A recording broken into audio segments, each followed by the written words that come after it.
अस्सलाम वालेकुम वीरो, की हाल चाल है वीरो। मनुख अपनी कामना अपनी ख्वाहिशात पूरी करने वास्ते मंदिर मस्जिद गुरुद्वारे अंदर जाता वै, वाहेगुरु का पाठ करता वै, जाप करता वै। तो वीरो अज की कथा के अंदर असी इस दे बारे ही जानांगे कि कामना क्यों नहीं पूरी होंदी। सो चल के वीडियो देखने तो इस दे बारे जानने। गुरु रूप साध संगत जीओ, फतेह कबूल करने। वाहेगुरु जी की फतेह। खालसा वाहेगुरु जी की फतेह। यात्रा ध्यान दी है, सहारा असवारी धुन दी है, शब्द दी है। धुन ध्यान दी ਇਹ यात्रा, इस विच एक तीसरे का सहयोग चाहिए। लंबी यात्रा वास्ते थानू कोई गड्डी कार कुछ ना कुछ साधन चाहिए। और निरे कार नाल भी गल नहीं बनेगी, गैस पेट्रोल भी चाहिए। धुन ते ध्यान की यात्रा भी तां चलेगी अंदर या ते भावना होवे या कामना होवे।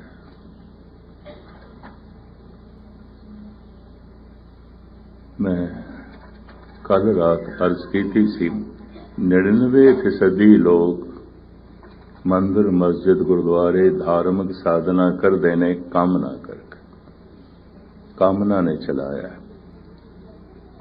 देखे अपने यत्ना नाल एक कामना नहीं पूरी हुई, या अपने सहारियां नाल एक कामना पूरी नहीं हो सकती। चलो गुरु का सहारा लो, परमात्मा का सहारा लो। उस कामना करके मनुख पाठ करता है, पूजा करता है, सारे धार्मिक अनुष्ठान करता है। दूसरा, गुरु चंगा लगता है, प्रभु चंगा लगता है, परमात्मा दियां गल्लां चंगियां लगदियां ने। सुन सुन के भरोसा बन गया, थोड़ा जिहा प्यार बन गया, तो उन्होंने भावना कहते हैं। भावना करके जप करना, भावना करके ध्यान चल गया। ये हर मनुख अपना आप फैसला कर सकता है, मैं कामना करके गुरुद्वारे आया कि भावना करके। गुरु चंगा लगता है, गुरु की गल चंगी लगती है, परमात्मा की गल प्यारी लगती है, इस करके आया। परमात्मा नाल कोई मतलब नहीं, मैं अपनी कामना पूरी करनी, मेरी कोई कामना है, मैं उस करके आया। क्यों? मैं ऐसा समझदा ये कामना मैं अपने यत्ना नाल नहीं पूरी कर सकता। ये कामना हो सकता है तरह तरह के विघन खड़े होवन कि मैं पाया तकमील तक ना पहुंच सका। चलो गुरु का सहारा लईए, कामना करके जप कर रहे हैं, कामना करके पाठ कर रहे हैं। कामना करके तीरथ गए, मन कामना तीरथ जाए बस्यो, सिर कर वर्त धरा है। बहुत सारे कर्मां की जो धन गुरु अर्जन देव जी महाराज ने गिनती की है, कामना करके करता है। तो क्या कामना करके कीता होया व्यर्थ जाता है? नहीं, क्योंकि दास पहले अर्ज कर चुके हैं, एक तिल नहीं भन्ने काल है। और अक्सर बहु गिनती ते कामना करके चले। कोई विरला होवेगा संजीदा मिजाज, गहर गंभीर, एहसास दा मादा ज्यादा, महसूस करने की शक्ति ज्यादा, हो सकता है सुन के चले, सुन के करे, सुनन तो प्रेरित होया है। और अंदर भावना पैदा हो गई, गुरु चंगा लगता है, गुरु की गल चंगी लगती है, मन करता है मन लईए। परमात्मा दियां गल्लां चंगियां लगदियां, जितनियां सुनाइयां जांदियां चंगियां लगदियां। तो इस करके जप करन लग पे। ਅੰਮ੍ਰਿਤ ਵੇਲੇ ਉੱਠਣ ਲੱਗ ਪਿਆ, ਸਾਧਨਾ ਕਰਨ ਲੱਗ ਪਿਆ। ਇਹ ਫੈਸਲਾ ਤੇ ਅਸੀਂ ਆਪ ਕਰਨਾ ਹੈ ਕਿ ਮੈਂ ਜੋ ਕੁਝ ਕਰ ਰਿਹਾ ਕਾਮਨਾ ਕਰਕੇ ਕਰ ਰਿਹਾ ਕਿ ਭਾਵਨਾ ਕਰਕੇ। ਕਾਮਨਾ ਕਿਸੇ ਪਦਾਰਥ ਦੀ ਹੋ ਸਕਦੀ ਹੈ, ਕਾਮਨਾ ਕੋਈ ਔਕੜ ਹੈ ਉਹਨੂੰ ਦੂਰ ਕਰਨ ਵਾਸਤੇ, ਕਾਮਨਾ ਪ੍ਰਭਤਾ ਦੀ ਹੈ, ਕਾਮਨਾ ਸਿਹਤ ਦੀ ਹੈ, ਕੁਝ ਵੀ ਸਮਝ, ਕੁਝ ਵੀ ਸਮੱਸਿਆ ਹੈ ਉਹ ਹੱਲ ਹੋਵੇ ਦੀ ਕਾਮਨਾ ਹੈ। ਉਸ ਕਾਮਨਾ ਕਰਕੇ ਅੰਮ੍ਰਿਤ ਵੇਲੇ ਉੱਠ ਰਿਹਾ, ਉਸ ਕਾਮਨਾ ਕਰਕੇ ਗੁਰਦੁਆਰੇ ਆ ਰਿਹਾ, ਉਸ ਕਾਮਨਾ ਕਰਕੇ ਪਾਠ ਕਰ ਰਿਹਾ, ਉਸੇ ਹੀ ਕਾਮਨਾ ਕਰਕੇ ਜਪ ਕਰ ਰਿਹਾ। ਇੱਕ ਤੇ ਇਹ ਹੈ। ਫਿਰ ਮੈਂ ਅਰਜ਼ ਕਰਾਂ, ਜਪ ਕਰ ਰਿਹਾ ਹੈ, ਧੁਨ ਧਿਆਨ ਨੂੰ ਇੱਕ ਕਰਨ ਦੀ ਕੋਸ਼ਿਸ਼ ਕਰ ਰਿਹਾ ਹੈ, ਪਰ ਭਾਵਨਾ ਕਰਕੇ ਕਰ ਰਿਹਾ ਹੈ। ਸ਼ਬਦ ਸੁਰਤ ਨੂੰ ਇੱਕ ਕਰਨ ਦੀ ਕੋਸ਼ਿਸ਼ ਕਰ ਰਿਹਾ ਹੈ। ਭਾਵੇਂ ਦਿਨ ਤੇ ਕਾਫੀ ਹੋ ਗਏ ਨੇ ਕਿਸੇ ਇੱਕ ਵਿਸ਼ੇ ਨੂੰ ਬਿਆਨ ਕਰਦਿਆਂ, ਫਿਰ ਵੀ ਜਦ ਕੋਈ ਗੁਰਮੁਖ ਪਿਆਰਾ ਇਹ ਪੁੱਛਦਾ ਹੈ ਧਿਆਨ ਕਿੱਥੇ ਰੱਖੀਏ, ਫਿਰ ਮੈਨੂੰ ਖਿਆਲ ਆਉਂਦਾ ਜਾਂ ਤੇ ਮੈਨੂੰ ਕਹਿਣ ਦਾ ਢੰਗ ਨਹੀਂ ਆਇਆ, ਖੁਲਾਸਾ ਕਰਨ ਦਾ ਢੰਗ ਨਹੀਂ ਆਇਆ, ਜਾਂ ਫਿਰ ਇਸਨੇ ਗਹਿਰਾਈ ਨਾਲ ਸੁਣਿਆ ਨਹੀਂ। ਧਿਆਨ ਕਿੱਥੇ ਰੱਖੀਏ? ਧੁਨ ਮੇਂ ਧਿਆਨ, ਧੁਨ ਧਿਆਨ ਦੀ ਤੇ ਯਾਦ ਰਹੇ, ਹੋਰ ਧਿਆਨ ਨੂੰ ਕਿੱਥੇ ਰੱਖਣਾ ਹੈ? ਵੀ ਸਫ਼ਰ ਕਰਨਾ ਹੈ ਤੇ ਤਨ ਨੂੰ ਤੇ ਕਿਸੇ ਗੱਡੀ 'ਚ ਬਿਠਾਣਾ ਹੀ ਪਏਗਾ ਨਾ, ਧਿਆਨ ਨੂੰ ਚਲਾਣਾ ਹੈ ਤੇ ਧੁਨ ਤੇ ਅਸਵਾਰ ਕਰਨਾ ਪਏਗਾ। ਸ਼ਬਦ ਗੁਰੂ ਸੁਰਦੁ ਧੁਨ ਛੇੜਾ, ਯਾਤਰਾ ਧੁਨ ਨਾਲ ਹੋਵੇਗੀ, ਸ਼ਬਦ ਨਾਲ ਹੋਵੇਗੀ।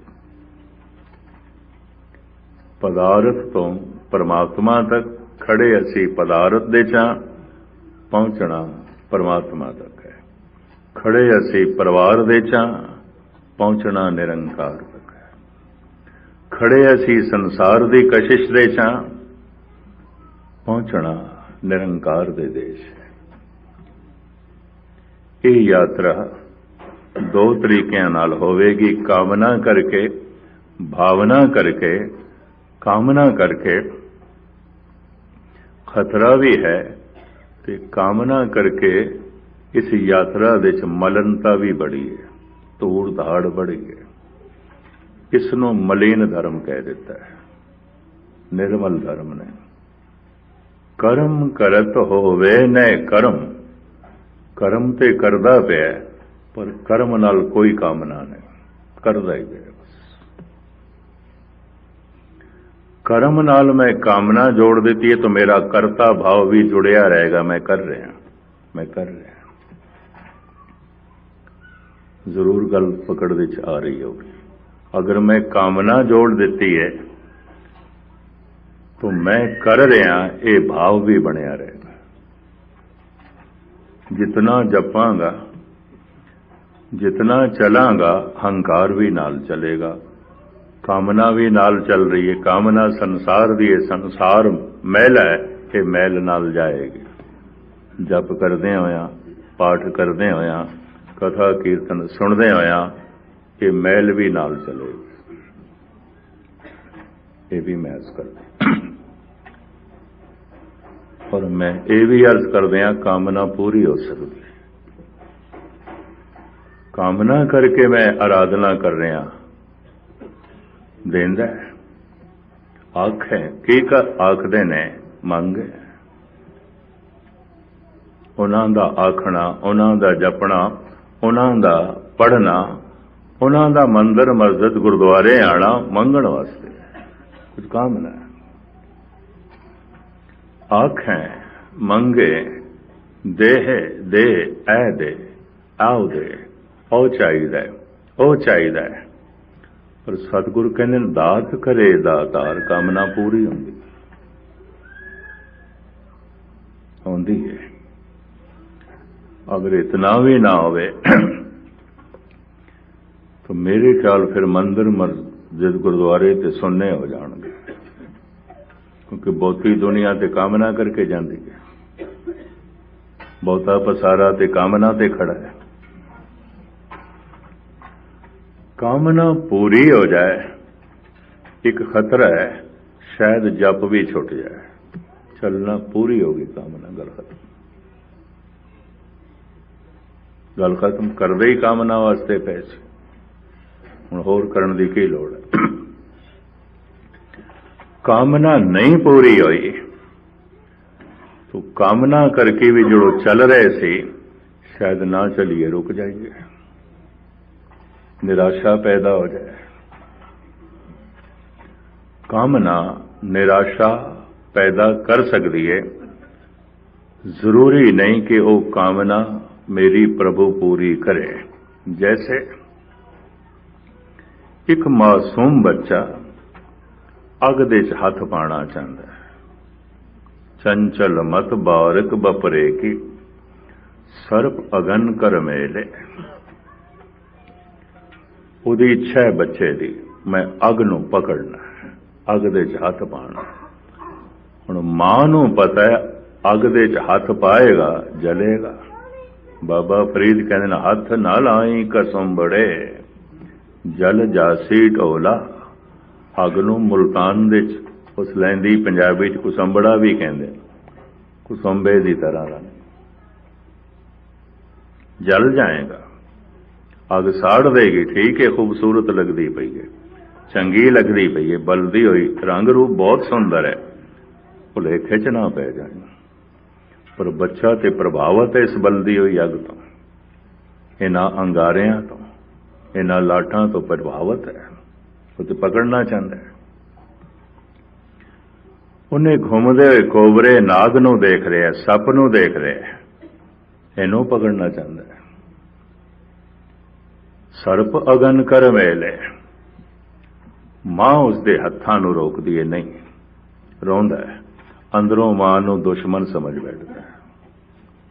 एक ऐसी मेरी मां है, मैनूं खेडण नहीं देंदी, ऐ कैसी मेरी मां है, मैनूं अग नहीं पकड़न देंदी, सप नूं नहीं पकड़न देंदी। मां दुश्मन हो सकती है कदों, जब पकड़न देवे, खुला छड़ दे, फिर दुश्मन है। हुण इसदा रोकना मां दा प्यार है, हुण इसदा रोकना मां दी ममता है। लेकिन बच्चा समझ लैंदा है मां मेरी दुश्मन है, रोकदी है मैनूं। मैं अग पकड़ना चाहना, ये रोकदी है। मैं सप दे मूंह दे च उंगल देना चाहना, पकड़ना चाहना, ये रोकदी है। चंचल मत बारक बपरे की सर्प अगन कर मेले। जद कोई सी कामना करदे आ, उस कामना की पूर्ति दे अनुकूल योग्यता साडी नहीं होंदी, ईश्वर नहीं पूरी करता, नहीं करता, नहीं इस वास्ते करता। वो अगर पूरी हो जाए, हो सकता है मनुख गलत हो जाए। मेरे ख्याल कई दफा अभ्यासी लोगों को ये समझ जरूर आई होगी, इच्छा है की सी चंगा है, नहीं पूरी हुई, उदों नहीं हुई, चंगा होया, कई साल बाद समझ आती है, उदों समझण की योग्यता पैदा हो जाती। लेकिन कथा करन दा सुनन दा इतना ही मतलब है, इतनी योग्यता पहले जुटा लेनी चाहिए। जो मेरी इच्छा नहीं पूरी हुई उसकी मेरी योग्यता नहीं सी, दूसरा मेरे अनुकूल नहीं सी, मेरे लिए हानिकारक सी, मैं मंगदा ही गलत पिया सी, जो मेरे लिए ठीक नहीं सी। जैसे बच्चा अग दे च हथ पाना है, पांदा है, मां रोकदी है। जैसे सप नूं पकड़दा है, मां रोकदी है। मां नूं दुश्मन समझ पैदा है। कामना करके अखंड पाठ कराया, लंगर चलाए, बड़ा जप तप किया, नहीं पूरी हुई, अंदरों निराशा हो जाता है। परमात्मा बारे मन भी बदल जाता है उसका, कि कैसा परमात्मा है, कैसा गुरु है, साडी ते गल नहीं पूरी हुई। पर मैं अर्ज करा, जिहड़ी नहीं पूरी हुई उस दे विच भी भलाई है।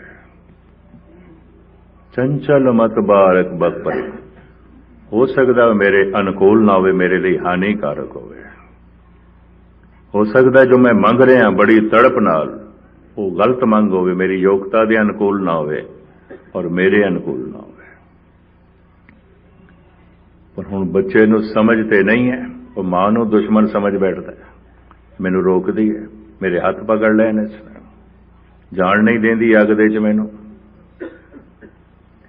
ਇਸੇ ਤਰ੍ਹਾਂ ਜਦ ਵੀ ਕਿਧਰੇ ਗੁਰੂ ਬਾਰੇ ਪ੍ਰਭੂ ਬਾਰੇ ਵਿਰੋਧਤਾ ਪੈਦਾ ਹੋਵੇ, ਇਹ ਬੱਚੇ ਦੀ ਵਿਰੋਧਤਾ ਹੈ, ਹੋਰ ਕੁਝ ਨਹੀਂ। ਇਹ ਅਜੇ ਅਡਲਟ ਨਹੀਂ ਹੋਇਆ, ਬਾਲਗ ਨਹੀਂ, ਇਹ ਅਜੇ ਸਿਆਣਾ ਨਹੀਂ, ਅਜੇ ਦੇ ਕੋਲ ਧਾਰਮਿਕ ਸੂਝ-ਬੂਝ ਨਹੀਂ ਆਈ। ਖੈਰ, ਮਨੁੱਖ ਧੁਨ ਧਿਆਨ ਦੀ ਸਾਧਨਾ ਕਰ ਸਕਦਾ ਹੈ ਕਾਮਨਾ ਕਰਕੇ। ਇਸ ਗੱਡੀ 'ਚ ਤੇਲ ਪਾਇਆ ਹੈ ਕਾਮਨਾ ਨੇ। ਫਿਰ ਧੁਨ ਧਿਆਨ ਦੀ ਸਾਧਨਾ ਕਰ ਸਕਦਾ ਹੈ ਭਾਵਨਾ ਕਰਕੇ। ਇਹ ਕਰਨ ਲਈ ਤਿਆਰ ਹੋਇਆ ਹੈ ਭਾਵਨਾ ਕਰਕੇ।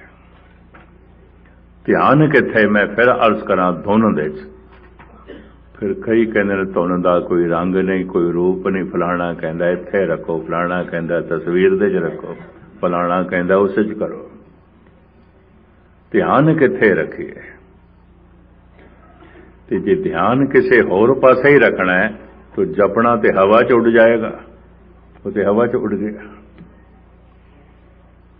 ਉਹ ਜੋ ਜਪਿਆ ਧੁਨ ਉਚਾਰਨ ਹੋਈ ਹੈ, ਕਿਸੇ ਨੂੰ ਤੇ ਅੰਦਰ ਲੈ ਜਾਣਾ ਹੈ। ਕਿਸ ਤਰ੍ਹਾਂ ਅੰਦਰ ਜਾਏਗੀ? ਸੁਣ ਕੇ ਅੰਦਰ ਜਾਏਗੀ। ਭੋਜਨ ਦੀ ਬੁਰਕੀ ਜਦ ਅੰਦਰ ਜਾਂਦੀ ਹੈ, ਇਹੀ ਪਚ ਕੇ ਖੂਨ ਬਣਦੀ ਹੈ, ਮਾਸ ਬਣਦੀ ਹੈ, ਸਰੀਰ ਦੀ ਸ਼ਕਤੀ ਬਣਦੀ ਹੈ। ਇਹੀ ਗੁਰੂ ਦਾ ਮੰਤਰ, ਇਹੀ ਧੁਨ ਜਦ ਅੰਦਰ ਜਾਂਦੀ ਹੈ, ਇਹੀ ਸਮਾਧੀ ਬਣਦੀ ਹੈ, ਇਹੀ ਮਹਾਰਸ ਬਣਦੀ ਹੈ, ਇਹੀ ਮਹਾਨ ਆਨੰਦ ਬਣਦੀ ਹੈ। ਇਹੀ ਸਾਰੇ ਜਨਮ ਮਰਨ ਦੀ ਨਿਵਰਤੀ ਕਰ ਦਿੰਦੀ ਹੈ। ਇਹੀ ਸਾਰੇ ਸੰਸਕਾਰਾਂ ਦੇ ਬੰਧਨ ਨੂੰ ਕੱਟ ਦਿੰਦੀ ਹੈ। ਧਰਮ ਰਾਏ ਦਰ ਕਾਗਦ ਪਾਰੇ, ਜਨ ਨਾਨਕ ਲੇਖਾ ਸਮਝਾ। ਜਨਮਾਂ ਜਨਮਾਂਤਰਾਂ ਦੇ ਜੋ ਪੈ ਸੰਸਕਾਰ ਸਨ, ਸਭ ਹਟ ਗਏ। ਸਾਰੇ ਕਾਗਜ਼ ਫਾੜ ਦਿੱਤੇ ਗਏ, ਸਭ ਖਤਮ ਹੋ ਗਏ, ਸਮਾਧੀ ਲੀਨ ਹੋ ਗਏ। ਹੁਣ ਮੈਂ ਫਿਰ ਅਰਜ਼ ਕਰਾਂ, ਬਥੇਰੀਆਂ ਕਾਮਨਾਵਾਂ ਦੀ ਪੂਰਤੀ ਹੁੰਦੀ ਹੈ। ਜਦ ਕਾਮਨਾ ਕਰਕੇ ਕੀਤਾ ਹੋਇਆ ਜਪ ਆਪਣੇ ਥਾਂ ਟਿਕਾਣੇ ਤੇ ਪਹੁੰਚਦਾ, ਵਾਕਈ ਕੋਈ ਥੋੜੀ ਜਿਹੀਆਂ ਗਹਿਰਾਈ ਲੈ ਲਵੇ। ਇਸ ਵਾਸਤੇ ਕਾਮਨਾ ਨਾਲ ਸਾਡੇ ਦੇਸ਼ ਦੇ 'ਚ ਹੀ ਨਹੀਂ, ਸਾਰੀ ਦੁਨੀਆ 'ਚ ਆਦਿ ਕਾਲ ਤੋਂ ਮੰਤਰਾਂ ਦੇ ਜਪ ਹੁੰਦੇ ਰਹੇ ਨੇ। ਫਿਰ ਸਹਿਜੇ ਸਹਿਜੇ ਐਸੇ ਮੰਤਰ ਵੀ ਪੈਦਾ ਹੋਏ ਜੋ ਸਿਰਫ ਕਾਮਨਾ ਦੀ ਪੂਰਤੀ ਲਈ ਜਪਣੇ ਨੇ, ਹੋਰ ਨਹੀਂ। ਇਸ ਤਰ੍ਹਾਂ ਦੇ ਸੈਂਕੜੇ ਮੰਤਰ। ਕੁਝ ਮੰਤਰਾਂ ਦਾ ਗੁਰੂ ਗ੍ਰੰਥ ਸਾਹਿਬ ਦੇ ਜ਼ਿਕਰ ਹੈ। ਇੱਕ ਮੰਤਰ ਮੈਂ ਤੁਹਾਡੇ ਸਾਹਮਣੇ ਰੱਖਾਂ। ਇਹ ਗਾਥਾ ਨਾਮਕ ਬਾਣੀ ਦੇ 'ਚ ਹੈ। ਦਸਨ ਬਿਹੋਨ ਭੁਯੰਗੰ ਮੰਤਰੰ ਗਾਰੜੀ ਨਿਵਾਰੰ, ਬਿਆਦ ਉਪਾੜਨ ਸੰਤਨ ਨਾਨਕ ਲਬਦ ਕਰਮਣ। ਗਾਥਾ ਮਹੱਲਾ ਪੰਜਵਾਂ, ਗੁਰੂ ਅਰਜਨ ਦੇਵ ਜੀ ਮਹਾਰਾਜ ਦੀ ਬਾਣੀ। ਭਾਰਤ ਦੇ ਜਿਹੜੇ ਸਪੇਰੇ ਨੇ ਨਾ, ਸੱਪ ਪਕੜਨ ਵਾਲੇ, ਇਹ ਪਹਿਲੇ ਇੱਕ ਮੰਤਰ ਦਾ ਜਪ ਕਰਦੇ ਨੇ, ਉਹਨੂੰ ਸਿੱਧ ਕਰ ਲੈਂਦੇ ਨੇ। ਕੁਝ ਮਹੀਨੇ ਲੱਗ ਸਕਦੇ ਨੇ, ਕੁਝ ਸਾਲ ਲੱਗ ਸਕਦੇ ਨੇ। ਉਹ ਫਿਰ ਮੰਤਰ ਦੀ ਪ੍ਰੀਖਿਆ ਵੀ ਲੈਂਦੇ ਨੇ, ਕੰਮ ਕਰਦਾ ਹੈ ਕਿ ਨਹੀਂ। ਉਸ ਮੰਤਰ ਨੂੰ ਕਹਿੰਦੇ ਨੇ ਗਾਰੜੀ ਮੰਤਰ। ਸਤਿਗੁਰੂ ਨੇ ਉਸ ਦਾ ਜ਼ਿਕਰ ਕੀਤਾ। ਉਹ ਜਿਹਦੇ ਕੋਲ ਸਿੱਧ ਹੋ ਜਾਂਦਾ ਹੈ, ਜਦੋਂ ਫਨੀਅਰ ਨਾਗ ਨੂੰ ਦੇਖਦਾ ਹੈ ਤੇ ਜੈਸੇ ਉਹ ਮੰਤਰ ਪੜ੍ਹਦਾ ਹੈ, ਫਨੀਅਰ ਨਾਗ ਸੁੰਨ ਹੋ ਜਾਂਦਾ ਹੈ। ਇਹ ਉਹਨੂੰ ਪਕੜ ਲੈਂਦਾ ਹੈ, ਉਹਦੇ ਦੰਦ ਕੱਢ ਦਿੰਦਾ, ਖੱਟੇ ਕਰ ਦਿੰਦਾ। ਉਸ ਮੰਤਰ ਦੀ ਅਵਧੀ 1 ਸਾਲ ਦੀ ਹੁੰਦੀ ਹੈ, 12 ਮਹੀਨੇ। ਇਹ ਸਪੇਰੇ 11 ਮਹੀਨੇ ਬਾਅਦ ਸੱਪ ਨੂੰ ਛੱਡ ਦਿੰਦੇ। ਇਹ ਵੀ ਮੈਂ ਅਰਜ਼ ਕਰ ਰਿਹਾ, ਆਮ ਸੱਪਾਂ ਦੀ ਗੱਲ ਨਹੀਂ ਕਰ ਰਿਹਾ। ਫਨੀਅਰ ਨਾਗ ਛੋੜ ਦਿੰਦੇ, ਫਿਰ ਆਪਣੀ ਪਿਟੋਰੀ 'ਚ ਨਹੀਂ ਰੱਖਦੇ। ਬੇਸ਼ਤਰ ਸਪੇਰੇ ਜਿਨ੍ਹਾਂ ਨੇ ਸੱਪਾਂ ਨੂੰ ਨਹੀਂ ਛੱਡਿਆ ਸੀ, ਸੱਪਾਂ ਨੇ ਉਹਨਾਂ ਨੂੰ ਡੰਗਿਆ, ਮਾਰਿਆ। ਬਹੁਤ ਸਾਰੇ ਸਪੇਰਿਆਂ ਦੀ ਮੌਤ ਹੋਈ ਹੈ। ਇਹ 11 ਮਹੀਨਿਆਂ ਬਾਅਦ ਹੀ ਛੱਡ ਦਿੰਦੇ ਨੇ, ਬਈ 12ਵਾਂ ਨਾ ਬੋਲ, ਪਹਿਲੇ ਹੀ ਛੱਡ ਦੇਈਏ। ਰੋਜ਼ ਰੋਜ਼ ਉਸ ਮੰਤਰ ਦਾ ਪ੍ਰਭਾਵ ਸੱਪ ਤੇ ਘਟਦਾ ਹੈ। 11 ਮਹੀਨੇ ਬਾਅਦ ਛੱਡ ਦਿੰਦੇ ਨੇ। ਦਸਨ ਬਿਹੋਨ ਭੋਯੰਗੰ ਮੰਤਰੰ ਗਾਰੜੀ ਨਿਵਾਰੰ। ਸਾਹਿਬ ਕਹਿੰਦੇ ਜੈਸੇ ਸਪੇਰਾ ਗਾਰੜੀ ਮੰਤਰ ਦਾ ਜਪ ਕਰਕੇ, ਗਾਰੜੀ ਮੰਤਰ ਦਾ ਸਿੱਧ ਕਰਕੇ ਸੱਪ ਨੂੰ ਦੰਦਾਂ ਤੋਂ ਬਿਨਾਂ ਕਰ ਦਿੰਦਾ ਹੈ, ਉਹਦੀ ਜ਼ਹਿਰ ਵੀ ਕੱਢ ਦਿੰਦਾ ਹੈ, ਉਹਨੂੰ ਕਾਬੂ ਕਰ ਲੈਂਦਾ। ਇਹ ਇੱਕ ਪ੍ਰਮਾਣ ਦਿੱਤਾ ਹੈ, ਉਦਾਹਰਣ ਦਿੱਤਾ ਹੈ। ਕਿਸ ਪਰ ਥਾਂ ਦਿੱਤਾ ਉਹ ਵੀ ਮੈਂ ਤੁਹਾਡੇ ਸਾਹਮਣੇ ਖੁਲਾਸਾ ਕਰਾਂ, ਪਰ ਇਸ ਤੋਂ ਪਹਿਲੇ ਮੈਂ ਅਰਜ਼ ਕਰਾਂ, ਜਦ ਆਯੁਰਵੇਦਕ ਨਹੀਂ ਸੀ ਔਰ ਯੂਨਾਨੀ ਤਿਬ ਵੀ ਨਹੀਂ ਸੀ, ਯੂਨਾਨੀ ਢੰਗ ਦਾ ਇਲਾਜ ਵੀ ਨਹੀਂ ਸੀ, ਹੋਮਿਓਪੈਥੀ ਨਹੀਂ ਸੀ, ਐਲੋਪੈਥੀ ਨਹੀਂ ਸੀ, ਨੇਚਰਪੈਥੀ ਨਹੀਂ ਸੀ, ਕੁਝ ਵੀ ਨਹੀਂ ਸੀ। ਮੰਤਰਾਂ ਰਾਹੀਂ ਇਲਾਜ ਆਉਂਦਾ ਸੀ, ਔਰ ਜੋ ਮੰਤਰ ਦੇ ਰਾਹੀਂ ਇਲਾਜ ਕਰਦੇ ਸਨ ਉਹਨਾਂ ਨੂੰ ਕਹਿੰਦੇ ਸਨ ਮੰਤਰੀ। ਪੰਜਾਬੀ 'ਚ ਕਹਿੰਦੇ ਨੇ ਮਾਂਦਰੀ, ਮਾਂਦਰੀ ਪੰਜਾਬੀ ਉਚਾਰਨ ਹੋ ਗਿਆ ਵੀ ਇਹ ਤੇ ਮਾਂਦਰੀ ਹੈ। ਔਰ ਵੱਖ-ਵੱਖ ਮੰਤਰ, ਕੰਨ ਦੇ ਦੁਖਣ ਦਾ ਮੰਤਰ,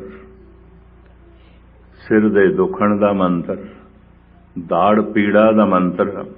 ਦਾੜ ਦਾ ਇਲਾਜ ਮੰਤਰਾਂ ਰਾਹੀਂ ਅੱਜ ਵੀ ਭਾਰਤ ਦੇ ਵਿੱਚ ਮੌਜੂਦ ਨੇ, ਬੰਗਲਾਦੇਸ਼ ਦੇ ਵਿੱਚ ਮੌਜੂਦ ਨੇ, ਥਾਈਲੈਂਡ ਦੇ ਵਿੱਚ ਮੌਜੂਦ ਨੇ, ਚੀਨ ਦੇ ਵਿੱਚ ਮੌਜੂਦ ਨੇ, ਅਫਗਾਨਿਸਤਾਨ ਦੇ ਵਿੱਚ ਮੌਜੂਦ ਨੇ, ਅੱਜ ਵੀ ਮੌਜੂਦ। ਦਾੜ ਦੀ ਪੀੜ ਹਟਾਣੀ, ਕਿਸੇ ਬੁਖਾਰ ਨੂੰ ਉਤਾਰਨਾ, ਸਾਰਾ ਇਲਾਜ ਮੰਤਰਾਂ ਦੇ ਰਾਹੀਂ। ਹੋਰ ਕੁਝ ਅਜੇ ਤਲਾਸ਼ ਨਹੀਂ ਹੋਇਆ ਸੀ। ਮੰਤਰ ਕੋਈ ਸਿੱਧ ਕਰ ਲੈਂਦਾ ਸੀ 1 ਸਾਲ ਵਿੱਚ, ਕੋਈ 2 ਸਾਲ ਵਿੱਚ, ਕੋਈ 5 ਸਾਲ, ਕਿਸੇ ਨੂੰ 10 ਸਾਲ ਵੀ ਲੱਗ ਜਾਂਦੇ ਸੀ। ਮਨੁੱਖ ਦੇ ਜਪ ਤੇ ਧਿਆਨ ਦੀ ਗਹਿਰਾਈ ਤੇ ਉਸ ਮੰਤਰ ਦੀ ਸਿੱਧੀ ਖੜੀ ਸੀ। ਜਿਸ ਦਾ ਮੰਤਰ ਚੱਲਦਾ ਸੀ ਉਹਨੂੰ ਕਹਿੰਦੇ ਸਨ ਇਸ ਦਾ ਮੰਤਰ ਸਿੱਧ ਹੋ ਗਿਆ, ਇਹ ਤੇ ਸਿੱਧ ਹੋ ਗਿਆ। ਇਸ ਤਰ੍ਹਾਂ ਦੀਆਂ ਕਿਤਨੀਆਂ ਸਿੱਧੀਆਂ ਉਹਨਾਂ ਸਿੱਧ ਪੁਰਸ਼ਾਂ ਨੇ ਗੁਰੂ ਨਾਨਕ ਨੂੰ ਵੀ ਦਿਖਾਈਆਂ ਸਨ। ਦੂਰ ਕਿਉਂ ਜਾਓ, ਸਿੱਧ ਗੋਸ਼ਟ ਮੌਜੂਦ ਹੈ।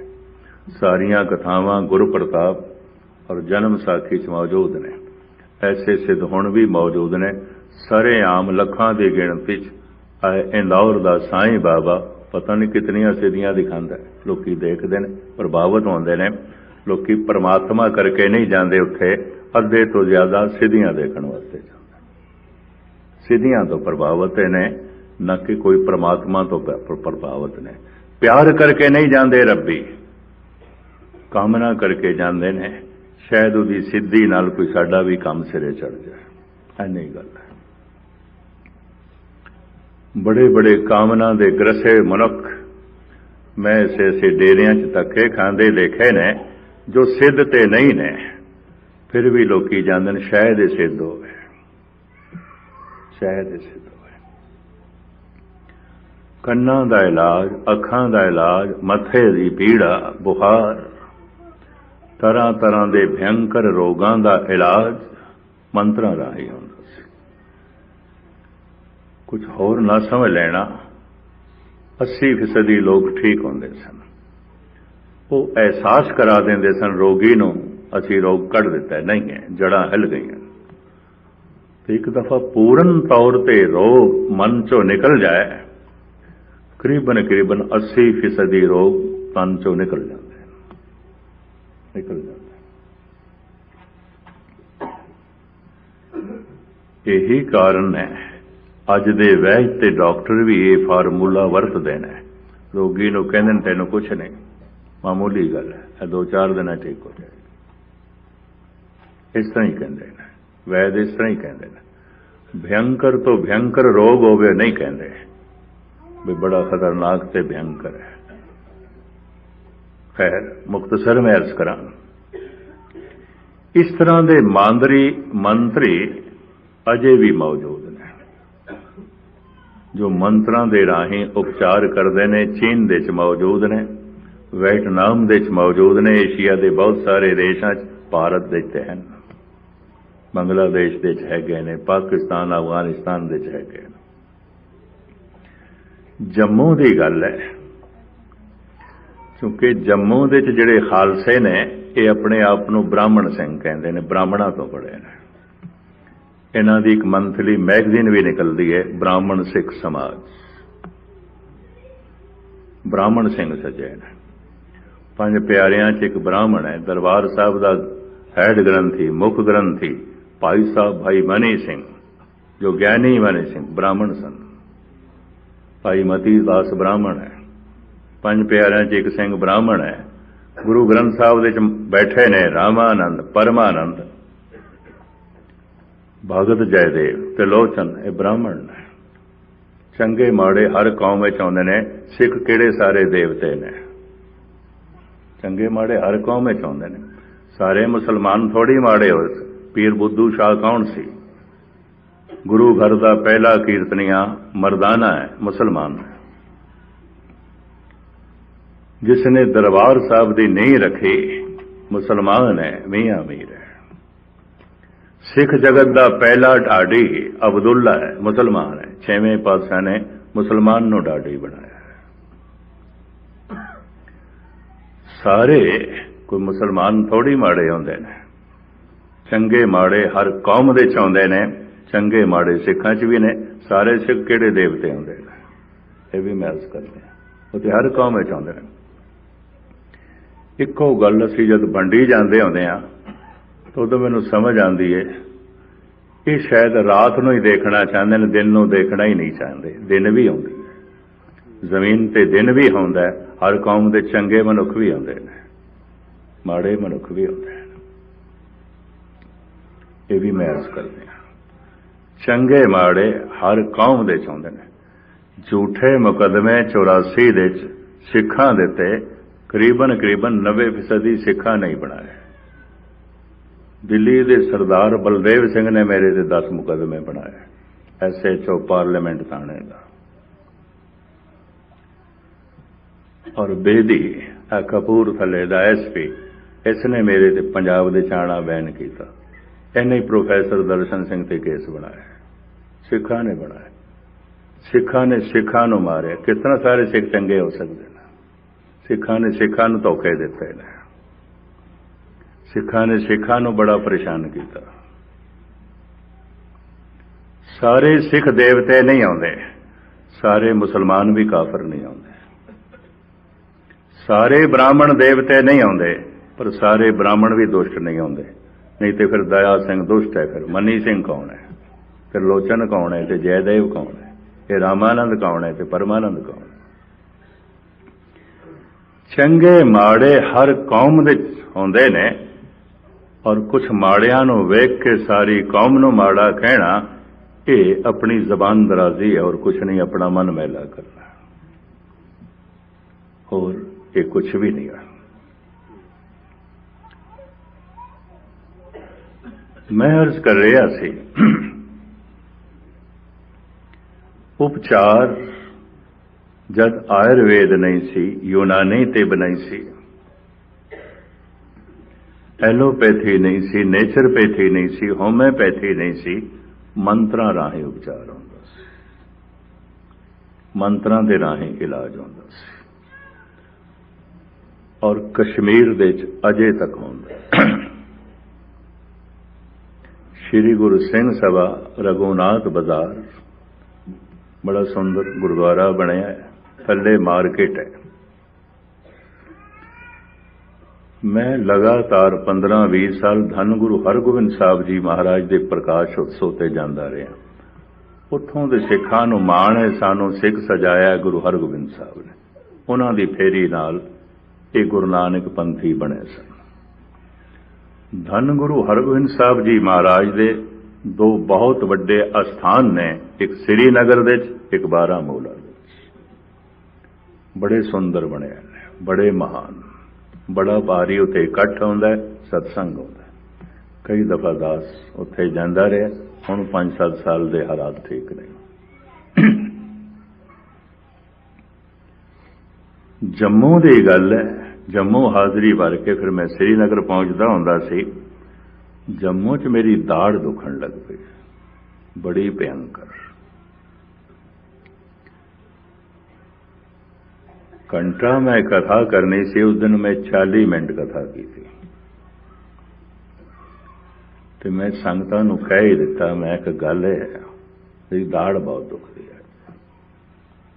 कोशिश की अपना ध्यान पूरा कथा चलावां, पर ध्यान दी मेरी कमजोरी उस पासे नहीं गया, ध्यान पीड़ा च चला गया। उस दिन मैं अर्ज की वेदना, वेदना का मतलब की है पीड़ा, वेदना का मतलब की है ज्ञान। अगे पिछे कख नहीं पता हुंदा, मूँह दे कितने क दंद ने, पर जिस दिन पीड़ा होंदी उस दिन ध्यान के दंदां च ही हुंदा है। अगे पिछे नहीं मनुख नूं पता हुंदा मेरे नाल कन लगे भी हैं कि नहीं, पर जिस दिन कन दुखने आउंदे ने उस दिन ध्यान ते ज्ञान सारा कन्ना च हुंदा है। अगे पिछे नहीं पता हुंदा मेरा मत्था है भी सही कि नहीं। जद मत्था दुखदा है तो सारा ध्यान ते ज्ञान मत्थे च आउंदा है। इस वास्ते वेदना का अर्थ है ज्ञान, वेदना का अर्थ है पीड़ा। पीड़ा नूं वेदना कहंदे ने। किहड़ी वेदन? ऐसी वेदन उपज खरी भई, वाका औखद नाई। ऐसी पीड़ा पैदा हो गई, दवाई कोई नहीं। सतगुरां दी बाणी थे वेदन शब्द जो वरत रही है पीड़ा के रूप में। वेदन जाने तू धने, दुखिया दर्द घने। वेदन जाने तू धनी, बड़ी कीमती पंक्ति पातशाह दी। बड़ी वेदना, बड़ी पीड़ा, पर हे प्रभु तू ही जानदा। दुखिया दर्द घने, वेदन जाने तू धनी। हे धनी तू मेरी इस वेदना नूं जानदा। वेदना का मतलब पीड़ा, वेदना का मतलब ज्ञान। जिथे पीड़ा होवे ध्यान सारा उत्थे आउंदा है, समझ सारी उत्थे ही रुकी होंदी है, और कुछ नहीं दिखाई देता। इस वास्ते कहंदे ने जिथे पीड़ा है ध्यान उत्थे है, ज्ञान उत्थे आउंदा है। वेदना पीड़ा, वेदना ज्ञान। उस दिन मैं कोशिश ते बड़ी की थी, भावें 25-30 साल पुरानी मैं थानू गल दसदा पिया। भई ध्यान दाड़ तो हट के कथा च जोड़े। संघर्ष दे मैं फेल होया, कामयाब नहीं होया। ध्यान पीड़ा च ही रह गया।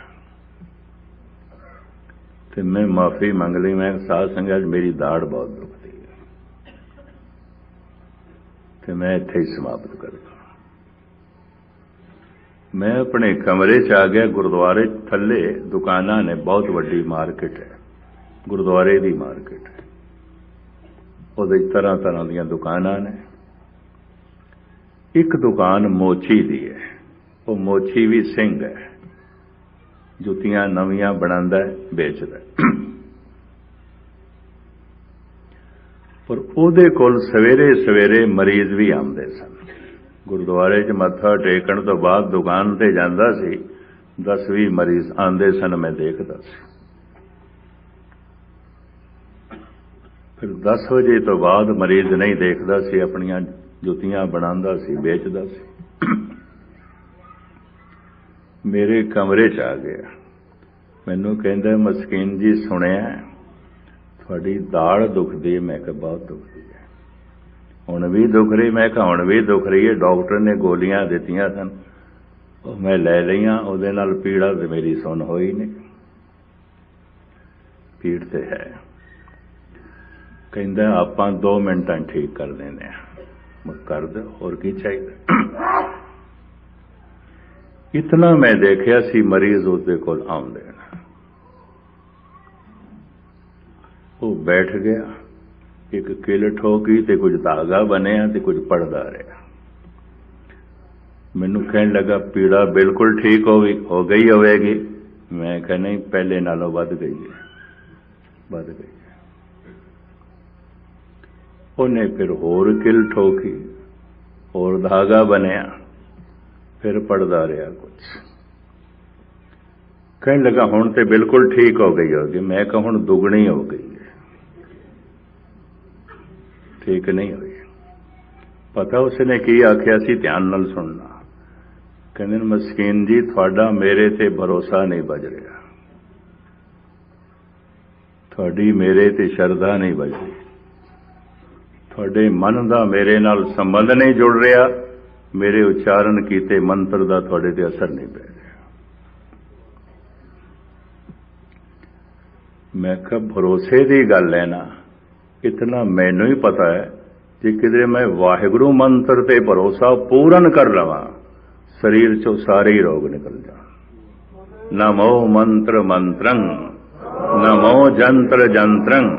ਪਰਮਾਤਮਾ ਦਾ ਨਾਮ ਮੰਤਰਾਂ ਦੇ ਚੋਂ ਸਿਰਮੌਰ ਮੰਤਰ ਹੈ, ਜੰਤਰਾਂ ਦੇ ਚੋਂ ਸਿਰਮੌਰ ਜੰਤਰ ਹੈ। ਮੈਨੂੰ ਕਹਿਣ ਲੱਗੇ ਭਰੋਸਾ ਤੁਹਾਡਾ ਵੀ ਡੋਲਦਾ। ਮੈਂ ਕਿਹਾ ਮੈਂ ਵੀ ਮਨੁੱਖ ਹਾਂ, ਹੋਰ ਕੀ ਹੈ, ਬੰਦਾ ਹੀ ਆ। ਕਥਾ ਫਿਰ ਕੀ ਸੁਣਾਉਂਦੇ? ਮੈਂ ਕਿਹਾ ਪੜ੍ਹਿਆ, ਮੈਂ ਮੇਰੀ ਪੜ੍ਹਾਈ ਹੈ, ਅਭਿਆਸ ਹੈ, ਸੁਣਾ ਦੇਣਾ। ਭਰੋਸਾ ਤੇ ਮੇਰਾ ਵੀ ਡੋਲ ਜਾਂਦਾ। ਸੰਸਾਰ ਹੈ, ਲਹਿਰਾਂ ਆਉਂਦੀਆਂ ਨੇ, ਬੇੜੀ ਨਾਲ ਟਕਰਾਉਂਦੀਆਂ, ਡੋਲ ਜਾਂਦੀ ਹੈ ਬੇੜੀ। ਅਜੋਂ ਸੁਨਾਓ ਸਮੁੰਦਰ में क्या जानो क्या होए। मैं कहा इतनी समझ मैनू है, अगर मेरा भरोसा पूरा बज जाए प्रभु नाम ते, प्रभु दे नाम दे जितनी बरकत है, सारे रोग कट देंगे। सर्व रोग का औखद नाम। परमात्मा दा नाम रोगां दियां जड़ां गवा देंदा है। बाकी मंत्र ते दवाइयां रोगां दे पत्ते झाड़दे ने, शाखां, रोगां दी जड़ अंदर रहिंदी नहीं ठीक होंदी। अज जितनी मेडिकल साइंस तरक्की ते है, पहले नहीं सी, पर अज जितनियां भयंकर बीमारियां ने, पहले नहीं सन। यह भी मैं की करिए इस मेडिकल साइंस? मेडिकल स्टोर दवाइयां नाल भरदे जा रहे हैं, मनुखां दे घर ते शरीर रोगां नाल भरदे जा रहे हैं। की करिए ना दवाइयां, इन्हां औषधियां नाल। धन गुरु नानक देव जी महाराज एक वैद की दुकान दे कोलों लंघे। मरीजां दी बड़ी भीड़ सी, उत्थे बहुत भीड़ सी। और पुराना जमाना, मंत्रां तो बाद उपचार चल पिया सी आयुर्वेद, जड़ी बूटियां दे राही। क्योंकि मंत्रां राही उपचार करना लंबी साधना सी। कोई 10-12 साल मेहनत करे, जप करे, मंत्र सिद्ध होवे ते इलाज। फिर एक मंत्र एक रोग ते काम करदा सी, फिर दूजे रोग लई दूजा मंत्र सिद्ध करो, तीजे रोग लई तीजा मंत्र सिद्ध करो। जिंदगी बड़ी छोटी। तो फिर आयुर्वेदिक दा जन्म होया। ये जन्म होया वैद धनंतर दे राही। इसनों जन्म दिता है वैद धनंतर ने। जड़ी बूटियां दे राही इलाज करना। और सतगुरु ऐसा कहते हैं, औखद सब्बे कीतियां है न औषधियां। रोग मिटे कछ औखद खाए। कुछ है गल औषधियां, ऐसा देखे, ऐसी गल नहीं कि औषधियां कुछ नहीं है। प्रभु ने औषधियां दे जड़ी बूटियां गुण पाए ने। भाई साहब भाई गुरदास जी कहते ने, जैसे बिन वैद औखद गुण गोप होत, बिन औखद वैद रोगे ना गरास है। जड़ी बूटियां गुण ते बड़े ने, पर वैद तो बिना उन्हां दे गुण प्रगट नहीं होंदे, विच ही रह जांदे। जानकार तो बिना खेड बनदी नहीं। जैसे बिन वैद औखद गुण गोप होत, बिन औखद वैद रोगे ना गरास है। जे मबा दा वैद कोल चले जाइए, ओदे कोल जड़ी बूटी कोई नहीं, दवाई नहीं, तो वैद की करेगा? पर जड़ी बूटियां ते बहुत पईयां ने, कोई वैद कोई नहीं, सियाणा कोई नहीं। तो जड़ी बूटियां दे गुण आपे थोड़ी प्रगट होंदे, आपे नहीं प्रगट होंदे। हैन कुछ जड़ी बूटियां दे खूबियां परमात्मा ने पाईयां ने। कुछ भी चीज व्यर्थ नहीं पैदा की। कश्मीर दे एक बूटी होंदी, इत्थे तक मैनूं पता नहीं ठंडे इलाके च होंदी होती, हथ लग जाए ना ते हथ नूं पीड़ शुरू हो जाती है।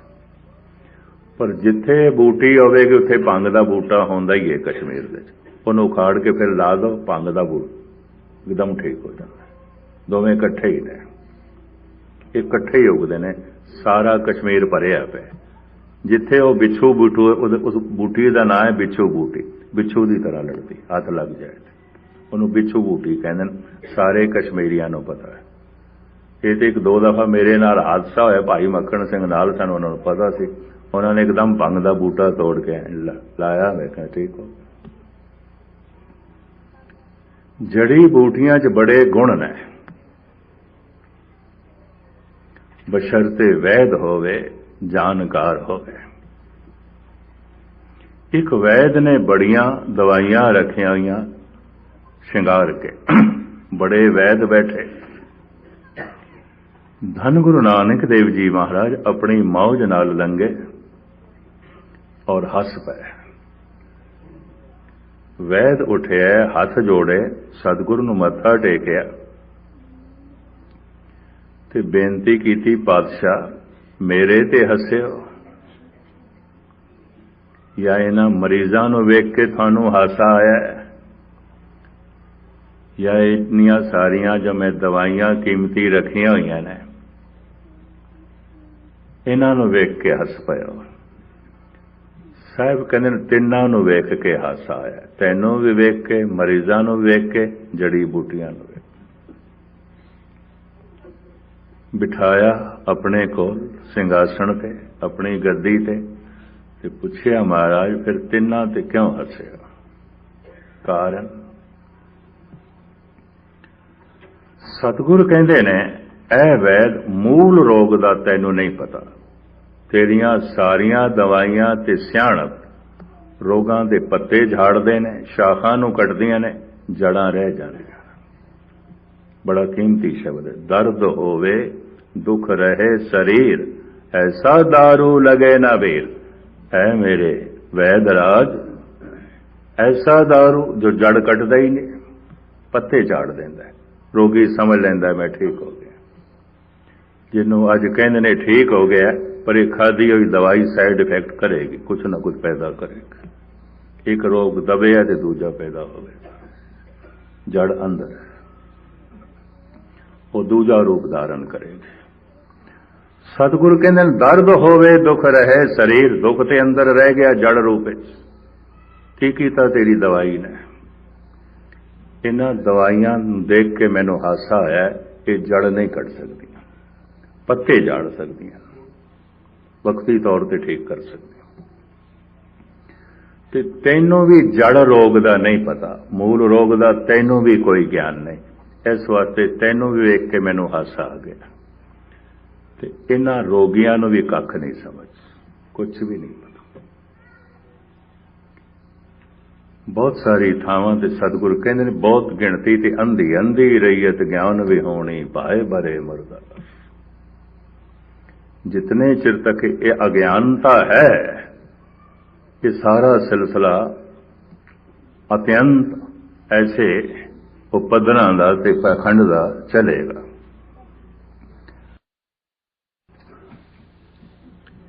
ਜਿਹੜਾ एक दफा तेरे कोल दवाई लै जांदा है, ठीक हो जाता है, वो मुड़ के फिर कदी नहीं आउंदा, फिर कोई होर रोग कदी नहीं आउंदा।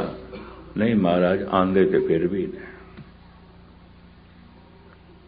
दर्द होवे, जे दर्द रह ही गया तेरी दवाई नाल, रोग रह ही गया, चलो किसी होर रूप विच प्रगट होया, ते तू की दवाई दित्ती, तू किहड़ी गल दा वैद ते भोले मरीज। दर्द होवे दुख रहे शरीर, ऐसा दारू लगे ना वीर। महाराज की करिए फिर? ऐसा दारू लोड़ लो ਜਿਤ ਵੰਜੇ ਰੋਗਾਂ ਘਾਣ। ਸਾਰੀਆਂ ਰੋਗਾਂ ਦੀਆਂ ਜੜਾਂ ਪੁੱਟੀਆਂ ਜਾਣ, ਐਸਾ ਦਾਰੂ ਲੱਭੋ, ਐਸੀ ਔਸ਼ਧੀ ਲੱਭੋ। ਐਸੀ ਔਸ਼ਧੀ ਕੀ ਹੈ ਮਹਾਰਾਜ? ਸਤਿਗੁਰੂ ਕਹਿੰਦੇ ਨੇ ਐਸੀ ਔਸ਼ਧੀ ਨੂੰ ਸਮਝਣ ਵਾਸਤੇ ਪਹਿਲੇ ਮੂਲ ਰੋਗ ਨੂੰ ਸਮਝਣਾ ਚਾਹੀਦਾ। ਬੁਨਿਆਦੀ ਰੋਗ ਕੀ ਹੈ, ਮੂਲ ਰੋਗ ਕੀ ਹੈ? ਬੜੇ ਧਿਆਨ ਨਾਲ ਸੁਣਨਾ। ਤਾਂ ਹੁਣ ਵੈਦ ਹੀ ਪੁੱਛਦਾ ਹੈ। ਇਸ ਵਾਸਤੇ ਗੁਰੂ ਨਾਨਕ ਦੇਵ ਜੀ ਮਹਾਰਾਜ ਦਾ ਇੱਕ ਨਾਮ ਪੈ ਗਿਆ, ਬਾਬਾ ਵੈਦ ਰੋਗੀਆਂ ਦਾ, ਜਨਮ ਸਾਖੀ 'ਚ। ਹੁਣ ਵੈਦ ਪੁੱਛਦਾ ਹੈ ਕਦਮਾਂ ਤੇ ਸਜਦਾ ਕਰਕੇ, ਬਾਬਾ ਫਿਰ ਦੱਸੋ ਉਹ ਮੂਲ ਰੋਗ ਕਿਹੜਾ ਹੈ? ਤੋ ਵੈਦ ਨੇ ਤਸਲੀਮ ਕਰ ਲਿਆ, ਮੂਲ ਰੋਗ ਦਾ ਮੈਨੂੰ ਨਹੀਂ ਪਤਾ। ਪੁੱਛਦਾ ਹੈ ਬੁਨਿਆਦੀ ਰੋਗ ਕੀ ਹੈ, ਉਹ ਜੜ ਕੀ ਹੈ ਕਿ ਮੁੜ ਮੁੜ ਕੇ ਫਿਰ ਬੰਦਾ ਰੋਗੀ ਹੁੰਦਾ। ਇੱਕ ਰੋਗ ਠੀਕ ਹੋ ਗਿਆ, ਹੋਰ ਹੋ ਗਿਆ, ਕੁਝ ਦਿਨ ਠੀਕ ਲੱਗਿਆ, ਫਿਰ ਹੋ ਗਿਆ।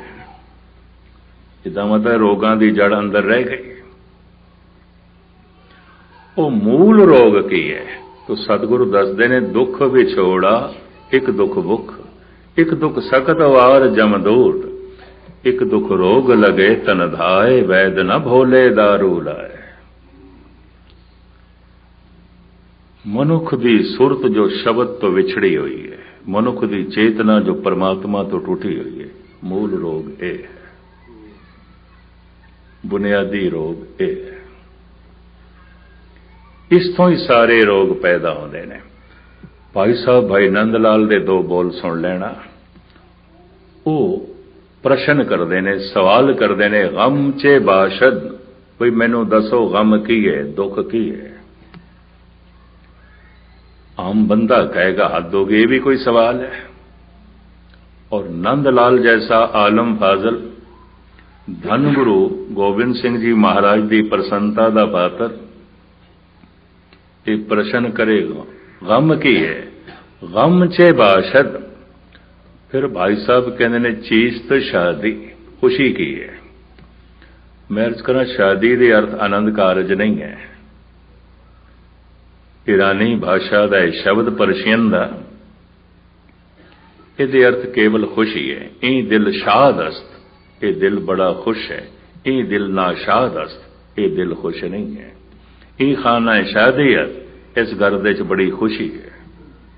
ਸ਼ਾਦ ਖੁਸ਼, ਨਾ ਸ਼ਾਦ ਗਮਗੀਨ, ਸ਼ਾਦ ਨਹੀਂ ਹੈ, ਖੁਸ਼ ਨਹੀਂ ਹੈ।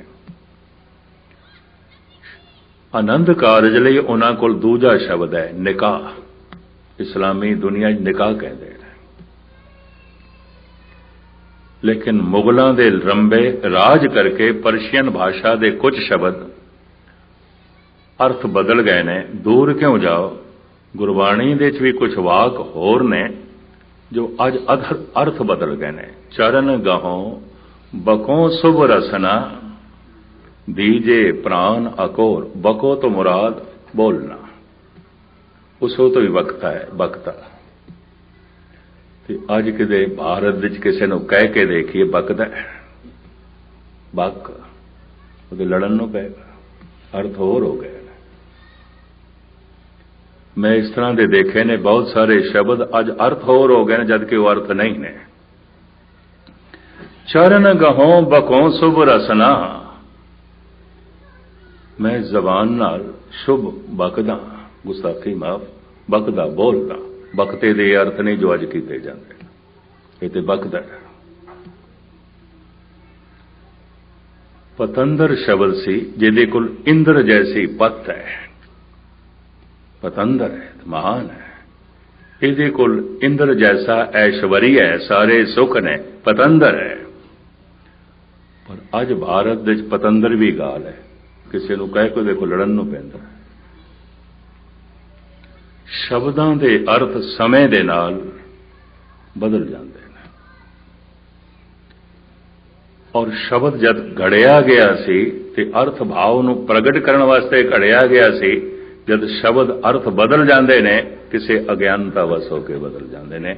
ਜਿਵੇਂ ਸ਼ਾਦੀ ਦੇ ਅਰਥ ਤੇ ਸਿਰਫ ਖੁਸ਼ੀ ਸੀ, ਭਾਰਤ ਵਿੱਚ ਪਰਸ਼ੀਅਨ ਦਾ ਬੋਧ ਨਾ ਹੋਣ ਕਾਰਨ ਕਰਕੇ ਸ਼ਾਦੀ ਦੇ ਅਰਥ ਆਨੰਦ ਕਾਰਜ ਸਮਝ ਲਿਆ। ਭਾਈ ਸਾਹਿਬ ਭਾਈ ਨੰਦ ਲਾਲ ਕਹਿੰਦੇ ਨੇ ਗਮ ਚੇ ਬਾਸ਼ਦ ਗਮ ਕੀ ਹੈ, ਦੱਸੋ ਗਮ ਕੀ ਹੈ। ਚੀਜ਼ ਤਾਂ ਸ਼ਾਦੀ ਖੁਸ਼ੀ ਕੀ ਹੈ। ਪਹਿਲੇ ਤੇ ਪੜ੍ਹ ਕੇ ਮੈਨੂੰ ਵੀ ਹੈਰਾਨਗੀ ਹੋਈ ਸੀ। 52 ਕਵੀਆਂ ਦੇ ਚੋਂ ਸਿਰਮੌਰ ਕਵੀ ਤੇ ਧੰਨ ਗੁਰੂ ਗੋਬਿੰਦ ਸਿੰਘ ਜੀ ਮਹਾਰਾਜ ਜਿਸ ਦੀ ਹੋਂਦ ਤੇ ਮਾਣ ਕਰਦੇ ਨੇ, ਇਹ ਪ੍ਰਸ਼ਨ ਕਰ ਰਹੇ, ਇਹ ਤੇ ਕੋਈ ਖਾਸ ਨਹੀਂ, ਪਰ ਜੈਸੇ ਜੈਸੇ ਮੈਨੂੰ ਗਹਿਰਾਈ ਨਾਲ ਪੜ੍ਹਿਆ, ਥੋੜਾ ਜਿਹਾ ਸਮਝਣ ਦੀ ਕੋਸ਼ਿਸ਼ ਕੀਤੀ, ਉਦੋਂ ਖਿਆਲ ਹੈ ਤੇ ਸਭ ਤੋਂ ਡੂੰਘਾ ਖਿਆਲ ਹੈ, ਇਹ ਤਾਂ ਸਭ ਤੋਂ ਡੂੰਘੀ ਵਿਚਾਰ ਹੈ। ਗਮ ਛੇ ਬਾਸ਼ਦ ਗਮ ਕੀ ਹੈ, ਕਿਉਂ ਹੈ। ਚੀਜ਼ ਤਾਂ ਸ਼ਾਦੀ ਖੁਸ਼ੀ ਕੀ ਹੈ। ਭਾਈ ਸਾਹਿਬ ਆਪ ਹੀ ਜਵਾਬ ਥੱਲੇ ਲਿਖਦੇ ਨੇ ਇਸ ਨਜ਼ਮ ਦੇ ਸਵਾਲ ਦੇ ਨਾਲ ਜਵਾਬ। ਗਮ ਛੇ ਬਾਸ਼ਦ ਗਫਲਤ ਅਜ਼ ਯਾਦੇ ਖੁਦਾ, ਬਸ ਪਰਮਾਤਮਾ ਨੂੰ ਭੁੱਲ ਜਾਣਾ ਹੀ ਦੁੱਖ ਹੈ, ਹੋਰ ਕੋਈ ਦੁੱਖ ਨਹੀਂ। ਪਰਮਾਤਮਾ ਨੂੰ ਭੁੱਲ ਜਾਣਾ ਹੀ ਰੋਗ ਹੈ, ਔਰ ਕੋਈ ਰੋਗ ਨਹੀਂ। ਇਹ ਕਿੰਨਾ ਕੁ ਵੱਡਾ ਰੋਗ ਹੈ, ਇਹ ਧੰਨ ਗੁਰੂ ਅਰਜਨ ਦੇਵ ਜੀ ਮਹਾਰਾਜ ਦੱਸਦੇ ਨੇ, ਪਰਮੇਸ਼ਰ ਤੇ ਭੁੱਲਿਆ ਵਿਆਪਨ ਸਭੇ। ਸਾਰੇ ਰੋਗ ਪੈਦਾ ਹੋਣਗੇ, ਸਾਰੇ ਸੰਤਾਪ ਪੈਦਾ ਹੋਣਗੇ, ਸਾਰੀਆਂ ਪੀੜਾਵਾਂ ਦਾ ਜਨਮ ਹੋਵੇਗਾ। ਪਰਮੇਸ਼ਰ ਤੇ ਭੁੱਲਿਆ ਵਿਆਪਨ ਸਭੇ ਰੋਗ, ਦੁੱਖ ਵਿਛੋੜਾ। ਮਹਾਰਾਜ ਕਹਿੰਦੇ ਮੂਲ ਦੁੱਖ ਇਹ ਹੈ। ਇਸ ਤੋਂ ਸਰੀਰਕ ਕਲੇਸ਼ ਪੈਦਾ ਹੋਣਗੇ, ਇਸ ਤੋਂ ਮਾਨਸਿਕ ਤਣਾਅ ਜਨਮ ਲੈਣਗੇ, ਇਸ ਤੋਂ ਰਾਜਨੈਤਿਕ ਉਪੱਦਰ ਜਨਮ ਲੈਣਗੇ, ਇਸ ਤੋਂ ਘਰੇਲੂ ਸਮੱਸਿਆਵਾਂ ਐਨ ਭਿਅੰਕਰ ਰੂਪ ਧਾਰਨ ਕਰਨਗੇ। ਘਰ ਵਿੱਚ ਕੋਈ ਪ੍ਰਭੂ ਦਾ ਸਿਮਰਨ ਨਹੀਂ, ਪ੍ਰਭੂ ਦਾ ਜਪ ਨਹੀਂ, ਤੇ ਕਬੀਰ ਕਹਿੰਦੇ ਘਰ ਕਹਿਣ ਦੀ ਲੋੜ ਕੀ ਹੈ, ਮਰਗੜ ਘਾਟ ਹੈ ਤੇ ਉਹਦੇ ਚ ਬੰਦੇ ਥੋੜੀ ਰਹਿੰਦੇ ਪਏ ਨੇ, ਪੂਤਨੇ ਰਹਿੰਦੇ ਪਏ ਨੇ। ਕਬੀਰ ਜੈ ਘਰ ਸਾਧਨਾ ਸੇਵੀਏ, ਹਰ ਕੀ ਸੇਵਾ ਨਾਏ, ਤੇ ਘਰ ਮਰ ਹਟ ਸਾਰਖੇ, ਭੂਤ ਬਸੇ ਤੇ ਨਵਾ। ਕੀ ਲੋੜ ਹੈ ਇਹਨਾਂ ਨੂੰ ਬੰਦੇ ਕਹਿਣ ਦੀ, ਤੇ ਭੂਤ ਨੇ ਗੁਸਤਾਖੀ ਮਾਫ। ਸ਼ਲੋਕ ਨਾ ਹੁੰਦਾ ਤੇ ਕਹਿਣ ਦੀ ਜ਼ਰੂਰਤ ਨਹੀਂ ਸੀ। ਕੀ ਲੋੜ ਹੈ ਇਹਨੂੰ ਘਰ ਕਹਿਣ ਦੀ, ਮਰਗੜ ਘਾਟ ਹੈ। ਤੇ ਘਰ ਮਰ ਹਟ ਸਾਰਖੇ, ਭੂਤ ਬਸੇ ਤੇ ਨਮਾਏ। ਕਿਉਂ? ਜੈ ਘਰ ਸਾਧਨਾ ਸੇਵੀਏ, ਹਰ ਕੀ ਸੇਵਾ ਨਹੀਂ। ਹਰੀ ਦਾ ਸੇਵਾ ਕੀ ਹੈ, ਪਰਮਾਤਮਾ ਦੀ ਸੇਵਾ ਕੀ ਹੈ। ਹਰ ਕੀ ਟਹਿਲ ਕਮਾਵਣੀ, ਜਪੀਏ ਪ੍ਰਭ ਕਾ ਨਾਮ। ਗੁਰੂ ਅਮਰਦਾਸ। ਪ੍ਰਭੂ ਦਾ ਜਪ ਕੋਈ ਨਹੀਂ, ਉਹਦੀ ਭਗਤੀ ਕੋਈ ਨਹੀਂ, ਤੇ ਘਰ ਕਹਿਣ ਦੀ ਕੀ ਲੋੜ ਹੈ, ਮਰਗੜ ਘਾਟ ਹੈ। ਇਹਦੇ ਚ ਵਸਦੇ ਲੋਕਾਂ ਨੂੰ ਮਨੁੱਖ ਕਹਿਣ ਦੀ ਕੀ ਲੋੜ ਹੈ, ਭੂਤਨੇ ਨੇ। ਭਗਤ ਕਬੀਰ, ਇਹ ਘਰ ਭयंकर ਹੋਣਗੇ। ਐਸਾ ਕਿਉਂ ਹੋ ਗਿਆ? ਇੱਕੋ ਹੀ ਰੋਗ ਹੈ ਜੋ ਮਨੁੱਖ ਵਿਛੜਿਆ, ਇਹਦੀ ਸੁਰਤ ਟੁੱਟੀ ਹੈ। ਇਹ ਰੋਗ ਜਨਮ ਲੈਣਗੇ, ਅਨੰਤ ਰੋਗ ਜਨਮ ਲੈਣਗੇ। ਸਮਾਜਿਕ, ਰਾਜਨੈਤਿਕ, ਸਰੀਰਕ, ਮਾਨਸਿਕ, ਆਰਥਿਕ, ਪਤਾ ਨਹੀਂ ਕਿਤਨੇ ਭयंकर ਰੋਗ, ਕਿਤਨੇ ਤਰ੍ਹਾਂ ਦੇ ਉਪੱਦਰ। ਮਹਾਰਾਜ ਕਹਿੰਦੇ ਸਾਰੇ ਹੀ ਰੋਗ। ਤੇ ਜੇ ਸਾਰੇ ਰੋਗ ਉਸ ਦੇ ਵਿਛੋੜੇ ਤੋਂ ਪੈਦਾ ਹੁੰਦੇ ਨੇ, ਤਾਂ ਹੁਣ ਧਿਆਨ ਨਾਲ ਸੁਣ ਲੈਣਾ, ਸਾਰੇ ਰੋਗ ਉਸ ਦੀ ਯਾਦ ਨਾਲ ਮਿਟਦੇ ਨੇ। ਸਰਬ ਰੋਗ ਕਾ ਔਖਦ ਨਾ। ਸਾਰੇ ਰੋਗ ਪੈਦਾ ਹੁੰਦੇ ਨੇ ਉਸ ਨੂੰ ਭੁਲਾ ਕੇ, ਸਾਰੇ ਰੋਗ ਦੂਰ ਹੁੰਦੇ ਨੇ ਉਸ ਨੂੰ ਯਾਦ ਕਰਕੇ। ਕਿਉਂਕਿ ਇਹ ਮੰਤਰ ਸਾਰੇ ਰੋਗਾਂ ਨੂੰ ਦੂਰ ਕਰ ਦਿੰਦਾ ਹੈ। ਇਸ ਵਾਸਤੇ ਕਲਗੀਧਰ ਪਾਤਸ਼ਾਹ ਪ੍ਰਮਾਤਮਾ ਦੇ ਨਾਮ ਨੂੰ ਕਹਿੰਦੇ ਨੇ, ਨਮੋ ਮੰਤਰ ਮੰਤਰੰ, ਨਮੋ ਜੰਤਰ ਜੰਤਰੰ। ਜਾਪ ਸਭ, ਇਹ ਪ੍ਰਭੂ ਤੇਰਾ ਨਾਮ ਮੰਤਰਾਂ ਦੇ ਚੋਂ ਸਿਰਮੌਰ ਮੰਤਰ ਹੈ, ਜੰਤਰਾਂ ਦੇ ਚੋਂ ਸਿਰਮੌਰ ਜੰਤਰ ਹੈ। ਸਾਰੇ ਦੁੱਖਾਂ ਦਾ ਅੰਤ ਕਰ ਦਿੰਦਾ, ਸਾਰੇ ਕਲੇਸ਼ਾਂ ਦਾ ਅੰਤ ਕਰ ਦਿੰਦਾ, ਆਨੰਦ ਬਣਾ ਦਿੰਦਾ, ਰੋਗਾਂ ਦੀ ਜੜ ਕੱਟ ਕੇ ਰੱਖ ਦਿੰਦਾ। ਜਿਤ ਵੰਝੇ ਰੋਗਾ ਗਾਣ। ਪਰ ਬਾਕੀਆਂ ਦਵਾਈਆਂ ਪੈਸਿਆਂ ਨਾਲ ਮਿਲਦੀਆਂ ਨੇ, ਬਾਜ਼ਾਰ ਵਿੱਚ ਖਰੀਦ ਸਕਦੇ ਆ। ਇਹ ਦਵਾਈ ਆਪ ਬਣਾਣੀ ਪਏਗੀ, ਆਪ ਹੀ ਖਾਣੀ ਪਏਗੀ। ਬੈ ਨਹੀਂ ਕਰਨਾ, ਰੈਡੀਮੇਡ ਨਾਮ ਨਹੀਂ ਮਿਲੇਗਾ, ਜਪਿਆ ਜਪਾਇਆ ਨਾਮ ਕਿਧਰੇ ਨਹੀਂ ਮਿਲੇਗਾ। ਇਸ ਚੱਕਰ 'ਚ ਨਾ ਪੈਣਾ। नहीं तो धनवाना की तिजूरी च होना सी परमात्मा का नाम, नहीं तो उत्थे होना सी। खुद जपना पै गए तो अपना हथी अपना आपे ही काज सवारिए। हर जगह रोजगार नहीं हो सकता, किधरे किधरे हो सकता है, तो हर जगह बैठ के असी भोजन भी नहीं छक सकते, हर जगह रोटी नहीं, हर जगह पानी नहीं। यकीन जानो प्रभु का जप हर जगह कर सकते हैं, अंदरों हर वक्त याद कर सकते हैं, भावें किधरे भी बैठे। जेल दी तंग तारीक कोठड़ी च भी प्रहलाद राम नाम दी धुनी च मस्त है, लोकी घर दे च भी नहीं जपते।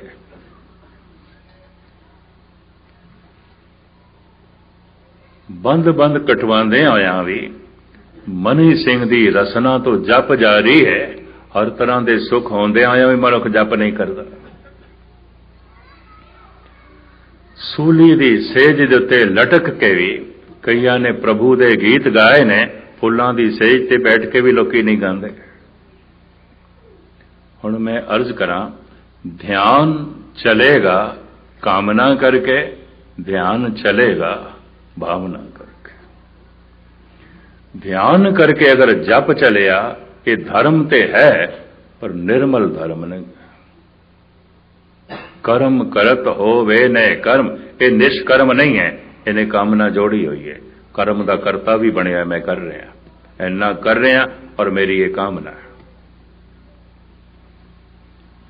ये धर्म मलिन धर्म है, पर इस दे नाल इहदा यह मतलब नहीं कि कामना की पूर्ति नहीं हो जाएगी। बड़े बड़े सिद्ध देखे गए मैं इस तरह के भारत देश बाहर देखदा, दिखाते ने सिद्धियां। सतगुरु कहते हैं किधरे इस फस ना जाइए, नाटक चेटक किए कुका जा, प्रबलो गन के आवत ला जा। हरी दे जनां नूं लज्जा आउंदी है, इस तरह के कौतक तमाशे दिखाते हैं। सिद्ध होवा सिद्ध रिद्ध आखां आओ, गुप्त प्रगट होए बैसा लोक राखे पाओ। मत देख भूला विसरे तेरा चित ना आवे ना। इस तरह के कुछ कौतक मैं किसी किसी पुरुष को देखे, गुप्त हो जाना, प्रगट हो जाना, लेकिन मन करके निर्मल होवे ऐसा नहीं, क्योंकि बोलदा बड़ा कौड़ा सी, गालां भी कढ़ दिंदा सी, सिद्ध होंदे होया गालां कढ़दा सी। सिद्ध होंदे होया चरपटनाथ गुरु नानक नाल तलख कलामी करदा है सुमेर पर्वत ते। लंबी चौड़ी सिद्ध गोष्ठ मौजूद है, इस वक्त इसनूं ना लवां, किसी वक्त मौका मिलिया सिद्ध गोष्ठ तुहाडे सामने रखांगा। ये सिद्ध पहले कोई चंगा व्यवहार गुरु नानक नाल नहीं करते, बाद दे जुगे। खादी खुणस जोगी सना, खुणस खादी है, भाई गुरदास लिखते हैं। गोष्ठ करन सबे उठाई, सारे आए ने खुणस दे खादे हुए, बेस ते प्रश्न कर देने, सवालों की बारिश कर देनी है, लाजवाब कर देना है। खुणस खा के आए व्यवहार चंग। खुणस दे नाल जिहड़ा मनुख बोलदा होवेगा, तुसीं अंदाजा लगाओ उहदे बोलां दी शालीनता होवेगी, उहदे बोलां दे मठास होवेगी, उहदे बोलां दे हलेमी होवेगी। तो खुणस नाल बोलदा है, खुणस खा के, बड़ी भयंकर खुणस। सोचिया सारिया ने पहले इनू करामात असी दिखा दी, असी सिद्ध हां, तू साधु है असी सिद्ध हां, होवेगा तू संत असी सिद्ध हां, साडे कोल सिद्धियां ने। पहले इसनू दस दईए ताकि साडा प्रभाव पै जाए। सब सिद्धि मने विचारिया, भाई साहब भाई गुरदास जी लिखते हैं, सब सिद्धि मने विचारिया, किवें दर्शन एओ लेवे बाला। ए बच्चा बाला 23-24 साल दे धन गुरु नानक देव जी महाराज, हजार हजार साल दियां उमरां रखण वाले जोगी, 84 सिद्ध, बड़ी लंबी उम्र दे सन। प्राणायाम दी साधना श्वासां नूं रोकिया, चलण ही नहीं देना। उम्र लंबी हो गई, परविटे लंबे हो गए, सारे शरीर ते ऐसे लंबे लंबे केस निकल आए, उम्रां बहुत लंबियां। गुरु नानक नूं बच्चा कहंदे ने, बाला, बाले तो मुराद बच्चा। सब सिद्धि मने विचारिया, किवें दर्शन एव लेवे बाला, ऐसा जोगी कली माए हमरे पंथ करे उजियाला। कि जे ये किधरे जोगी बन जाए, साडा प्रभाव कबूल करके, प्रचारक बड़ा वधिया है। पता है जोगियां ने क्यों ये सोचे, हमरे पंथ करे उजियाला, साडे पंथ नूं चार चंन लाएगा, जोग पंथ दा बड़ा नां उच्चा करेगा। क्यों? ਇਹਦੇ ਕੋਲ ਦਲੀਲਾਂ ਬੜੀਆਂ ਨੇ, ਇਹਦੇ ਕੋਲ ਪ੍ਰਮਾਣ ਬੜੇ ਨੇ, ਇਹਦੇ ਕੋਲ ਕਹਿਣ ਦਾ ਢੰਗ ਬੜਾ ਹੈ, ਔਰ ਇਹਦੇ ਕੋਲ ਭਾਸ਼ਾਵਾਂ ਦਾ ਗਿਆਨ ਬੜਾ ਹੈ। ਇਹ ਸਿੱਧ ਵੀ ਮੰਨਦੇ ਨੇ ਅਗਰ ਇਹ ਸਾਡਾ ਪ੍ਰਚਾਰਕ ਬਣ ਜਾਏ, ਐਸਾ ਜੋਗੀ ਕਲੀ ਮਾਏ ਹਮਰੇ ਪੰਥ ਕਰੇ ਉਜਿਆਲਾ, ਸਾਡੇ ਪੰਥ ਨੂੰ ਚਾਰ ਚੰਨ ਲਾਏਗਾ, ਰੋਸ਼ਨ ਕਰ ਦੇਵੇਗਾ। ਕਾਰਨ ਦਲੀਲਾਂ ਨੇ, ਇਹਦੇ ਕੋਲ ਪ੍ਰਮਾਣ ਨੇ, ਬਹੁਪੱਖੀ ਭਾਸ਼ਾਵਾਂ ਦਾ ਗਿਆਨ ਹੈ ਇਹਦੇ ਕੋਲ, ਕਹਿਣ ਦਾ ਢੰਗ ਹੈ ਇਹਦੇ ਕੋਲ। ਤੂੰ ਕਿਵੇਂ ਇਹਨੂੰ ਪਹਿਲੇ ਜੋਗੀ ਤੇ ਬਣਾਈਏ, ਫਿਰ ਗੱਲ ਕਰੀਏ, ਪਹਿਲੇ ਪ੍ਰਭਾਵਿਤ ਤੇ ਕਰੀਏ ਇਸ ਨੂੰ। ਤੂੰ ਪਤਾ ਖੁਣਸ ਤੇ ਖਾਦੀ ਹੋਈ ਸੀ ਸਾਰਿਆਂ ਨੇ, ਅੰਦਰੋਂ ਤੇ ਖੁਣਸ ਸੀ। ਸਭ ਸਿੱਧੀ ਮਨੇ ਵਿਚਾਰਿਆ, ਕਿਵੇਂ ਦਰਸ਼ਨ ਐਵ ਲੇਵੇ ਬਾਲਾ, ਐਸਾ ਜੋਗੀ ਕਲੀ ਮਾਏ हमरे पंथ करे उजियाला। खप्पर दिता नाथ जी पानी भर ले वन उठ चाला। चरपट नाथ कहंदा है करमंडल चुको, और सामने सरोवर है, सानू प्यास लगी है, पानी भर लियाओ, सानू चाहिए। हुण इस तरह का हुक्म मनुख उस ते कर सकता है जिन्हों छोटा समझे ते अपने नूं वड्डा समझे। धन गुरु नानक देव जी का जिगरा ते निर्माणता, क्योंकि उन्होंने जिहड़ा पंथ चलाया सी, मैं अर्ज करा, पैरी पौना जग वरताया, हर एक दे पैरी पै जा। जो दी से गुर सिखड़ा तिस न्यो न्यो लागों पाए। झुक जा, तेरे अंदर किसी प्रकार का हंकार रवे ना, हर एक दे अगों झुक जा, ताकि तेरे अंदर ये ख्याल बने, मैं कुछ भी नहीं, मैं कुछ भी नहीं, मैं कुछ भी नहीं। पैरी पौना जग वरताया, जो दी से गुर सिखड़ा तिस न्यो न्यो लागों पाए। जियो बड़ियां पंक्तियां ने, बड़ियां पंक्तियां ने। सतगुरु ने करमंडल चुक लिया, हाथ जोड़े, अच्छा जोगी राज लियाना पाने, उजर नहीं किया। कोड़े बचना का जवाब, हंकारी बचना का जवाब बड़े निर्माणता नाल। भाई साहब लिखते ने, बाबा आया पाणीए डिठे रतन जवेहर लाला। भाई साहब भाई गुरदास, वो सरोवर रतना नाल भरिया होया, हीरियां नाल भरिया होया, सोने नाल भरिया होया, चांदी नाल भरिया होया, मोतियां नाल भरिया होया, पनिया नाल भरिया होया। बाबा आया पाणीए, सरोवर कोल आया, डिठे रतन जवेहर लाला। फिर आया सुन नाथ जी पाउनी ठौर नहीं तिस ताला। सतगुरु करमंडल लिया के अगों रखते ने, ते कहंदे तुसीं कहंदे हो सानू तीन लोक दी समझ है, इत्थे बैठे सानू तीजा लोक भी दिखाई देंदा, पर मैं ये कहना थानू ते ये भी नहीं दिखाई देंदा, इस सरोवर दे च पानी नहीं है, नहीं है, थानू ये नहीं दिखाई देंदा। हुण करामात इस वास्ते कीती सी गुरु नानक ते असर पै जाए, पुठी पै गई। गुरु नानक ने उल्टा सब कुछ उन्हां दे सिर ते सुटिया। थानू तो इतना भी नहीं पता उस सरोवर दे च पानी नहीं है, ये नहीं आख्या उत्थे रतन जवेहर, उत्थे पानी नहीं है, तुसीं कहंदे उत्थों पानी ले आओ, थानू तो ये भी नहीं दिखाई देंदा उत्थे पानी है। शर्मसार होया।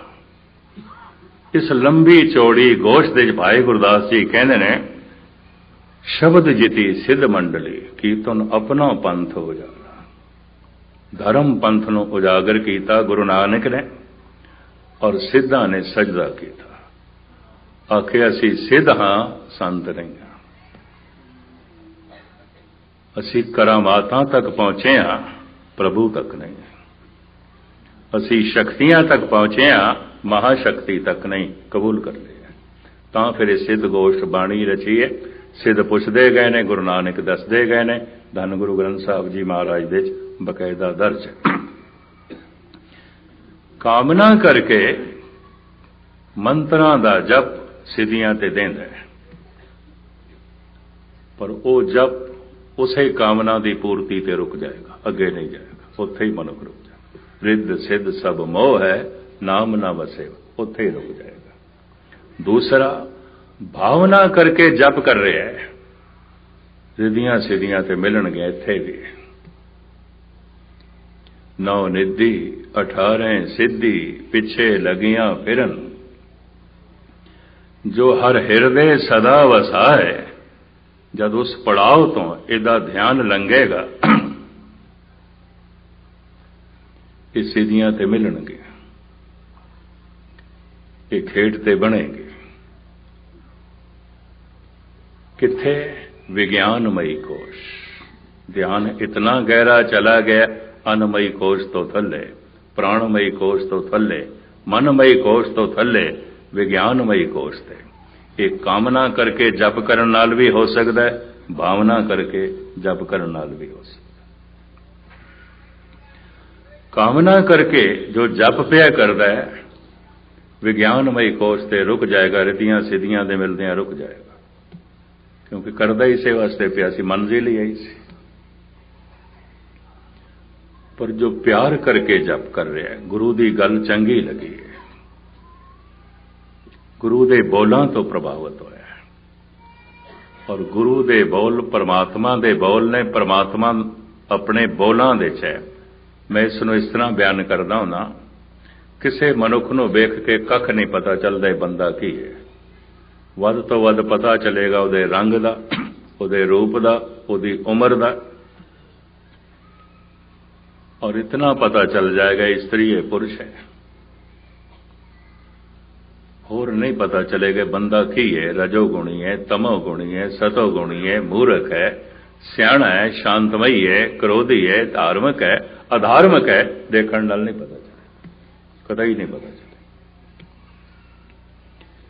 इतना ही पता चलेगा ये जवान है, बुढ़ा है, बच्चा है। इतना ही पता चलेगा ये स्त्री है, पुरुष है। कपड़ियां दे रंग का पता चल जाएगा, नैन नक्श का पता चल जाएगा, बाकी कुछ नहीं। बाकी किवें पता चलेगा? ता मर्दे सुखन ना गुफ्ता बाशद, ऐबो हुनर ने हुफ्ता बाशद। 5-10 दिन उसकी संगत करी, उसकी बोल चाल सुनी है, उसकी अंदर की होंद सारी उसकी बोल चाल दे राही बाहर प्रगट होएगी, प्रगट हो जाएगी। उसका बोलना ही दस देगा मूर्ख है कि सियाणा है, उसका बोलना ही दस देगा धार्मिक है कि अधार्मिक है, उसका बोलना दस देगा राजनैतिक है, हंकारी है कि निर्माण है। बोल ही दस देंगे। इसनों फिर सार कितावली दे करता भी कहने, बोलत ही पहचानिए साध असाध को थाट, अंतर की कर नहीं सवे निकसे मुख की बाट। मनुख के अंदर जो कुछ होंदा है, बोलां दे राही बाहर प्रगट हो जाता। जो जी होए सो गवे, मौका के आओ। 5-10 दिन संगत करदियां पता चल जाता है हंकारी है, विकारी है। 5-10 दिन उसके बोल सुनदियां पता चल जाता है शांतमई है, धीरजवान है, मिठ बोलड़ा है। दिस पैंदा है धार्मिक है, अधार्मिक है। बोल दस देने, रंग रूप तो कुछ नहीं पता चलता, कपड़ियां तो कुछ नहीं पता चलता, उम्र तो कुछ नहीं पता चलता। ता मर्दे सुखन ना गुफ्ता बाशद। इस वास्ते कलगीधर पातशाह कहते हैं, हमो मर्द बाशद सवद सुख न वर, न शिकमे दिगर दर्द हाने दिगर। महान मनुख की पहचान तो उसके सुखन तो होंगी है, गुफ्तगू तो होंगी है, उसकी बोल चाल तो होंगी है। धन गुरु गोबिंद सिंह जी महाराज जफरनामे का यह वाक। खैर मैं लमकावा ना, परमात्मा भी अपने बोलों दे पहचानिया जाता है, पर किहड़े बोल ने, उहदे बोल किहड़े ने। और परमात्मा नाल मिलना होंदा है, परमात्मा दे बोलां नूं दोहरा के जप के। अपने बोल जप के नहीं, अपने बोलों को पढ़ के नहीं। तो परमात्मा के किहड़े बोल ने, की बोली, मोह के बोलन बोलीए, वो फिर किहड़े बोल ने जो बोले। तो जैसे में आवे खसम की बाणी, खसम की बाणी जो आउंदी है, जो सिर्फ सुन लैंदे ने, सुनाउण दी समर्था नहीं रखते, उन्हां नूं भगत कोटि च गिणदे ने, संत कोटि च गिणदे ने, ऋषि मुनि कह देंदे ने इन्हां नूं अनाहत नाद सुनाई दे रहे। वो नाद जो सारे ब्रह्मंड दे च व्यापक है, सुनाई दे रहे। इन्हां दी सुरत विज्ञानमयी कोश ते पहुंच गई है। चूंकि भावना करके पहुंची है तो अनाहत नाद सुनाई देंदा है।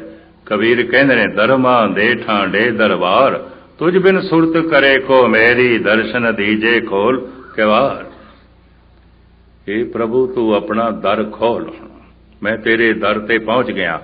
अनाहत नाद उसका दरवाजा है। वाजे नाद अनेक असंख्या, कहते बावण हारे, कहते राग परी सो कईयन, कहते गावण हारे। ये उहदे दर दी व्याख्या। सो दर केहा सो घर केहा, जित बह सर्व संभाल। इत्थे उहदे दर दी व्याख्या। इन्ने रागां दी आवाज, इतने साजां दी आवाज, वो इक्को ही धुन बार बार अनेकां रागां दे अनेकां साजां दे राहीं सुनाई देगी। उस एक धुन नूं धन गुरु गोबिंद सिंह जी महाराज ने ओंकार कहा। ओंकार आद कथने अनाद। उस एक धुन नूं कबीर ने भी ओंकार कहा। ओंकार आद कर जाना, लिखे हर मेटे ताए न माना। उस धुन नूं गुरु नानक ने भी ओंकार करके कहा ते ओंकार नाम की बाणी भी रच दी। क्योंकि भारत के कुछ ऋषि कहते ने ओ धुन ओम है, कुछ कहते ने ओमकार है। इस तो इलावा 15-20 धुनिया का होर भी जिक्र है, एक एक का खुलासा ना करिए।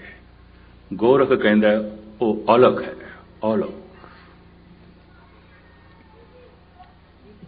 और इसे तरीके दे नाल जोगियां दे 12 पंथ ने, जिन्हां च एक कुछ होर कहता है, दूजा कुछ होर कहता है। 12 पंथ ने, दुनिया वख-वख सुनिया गई ने।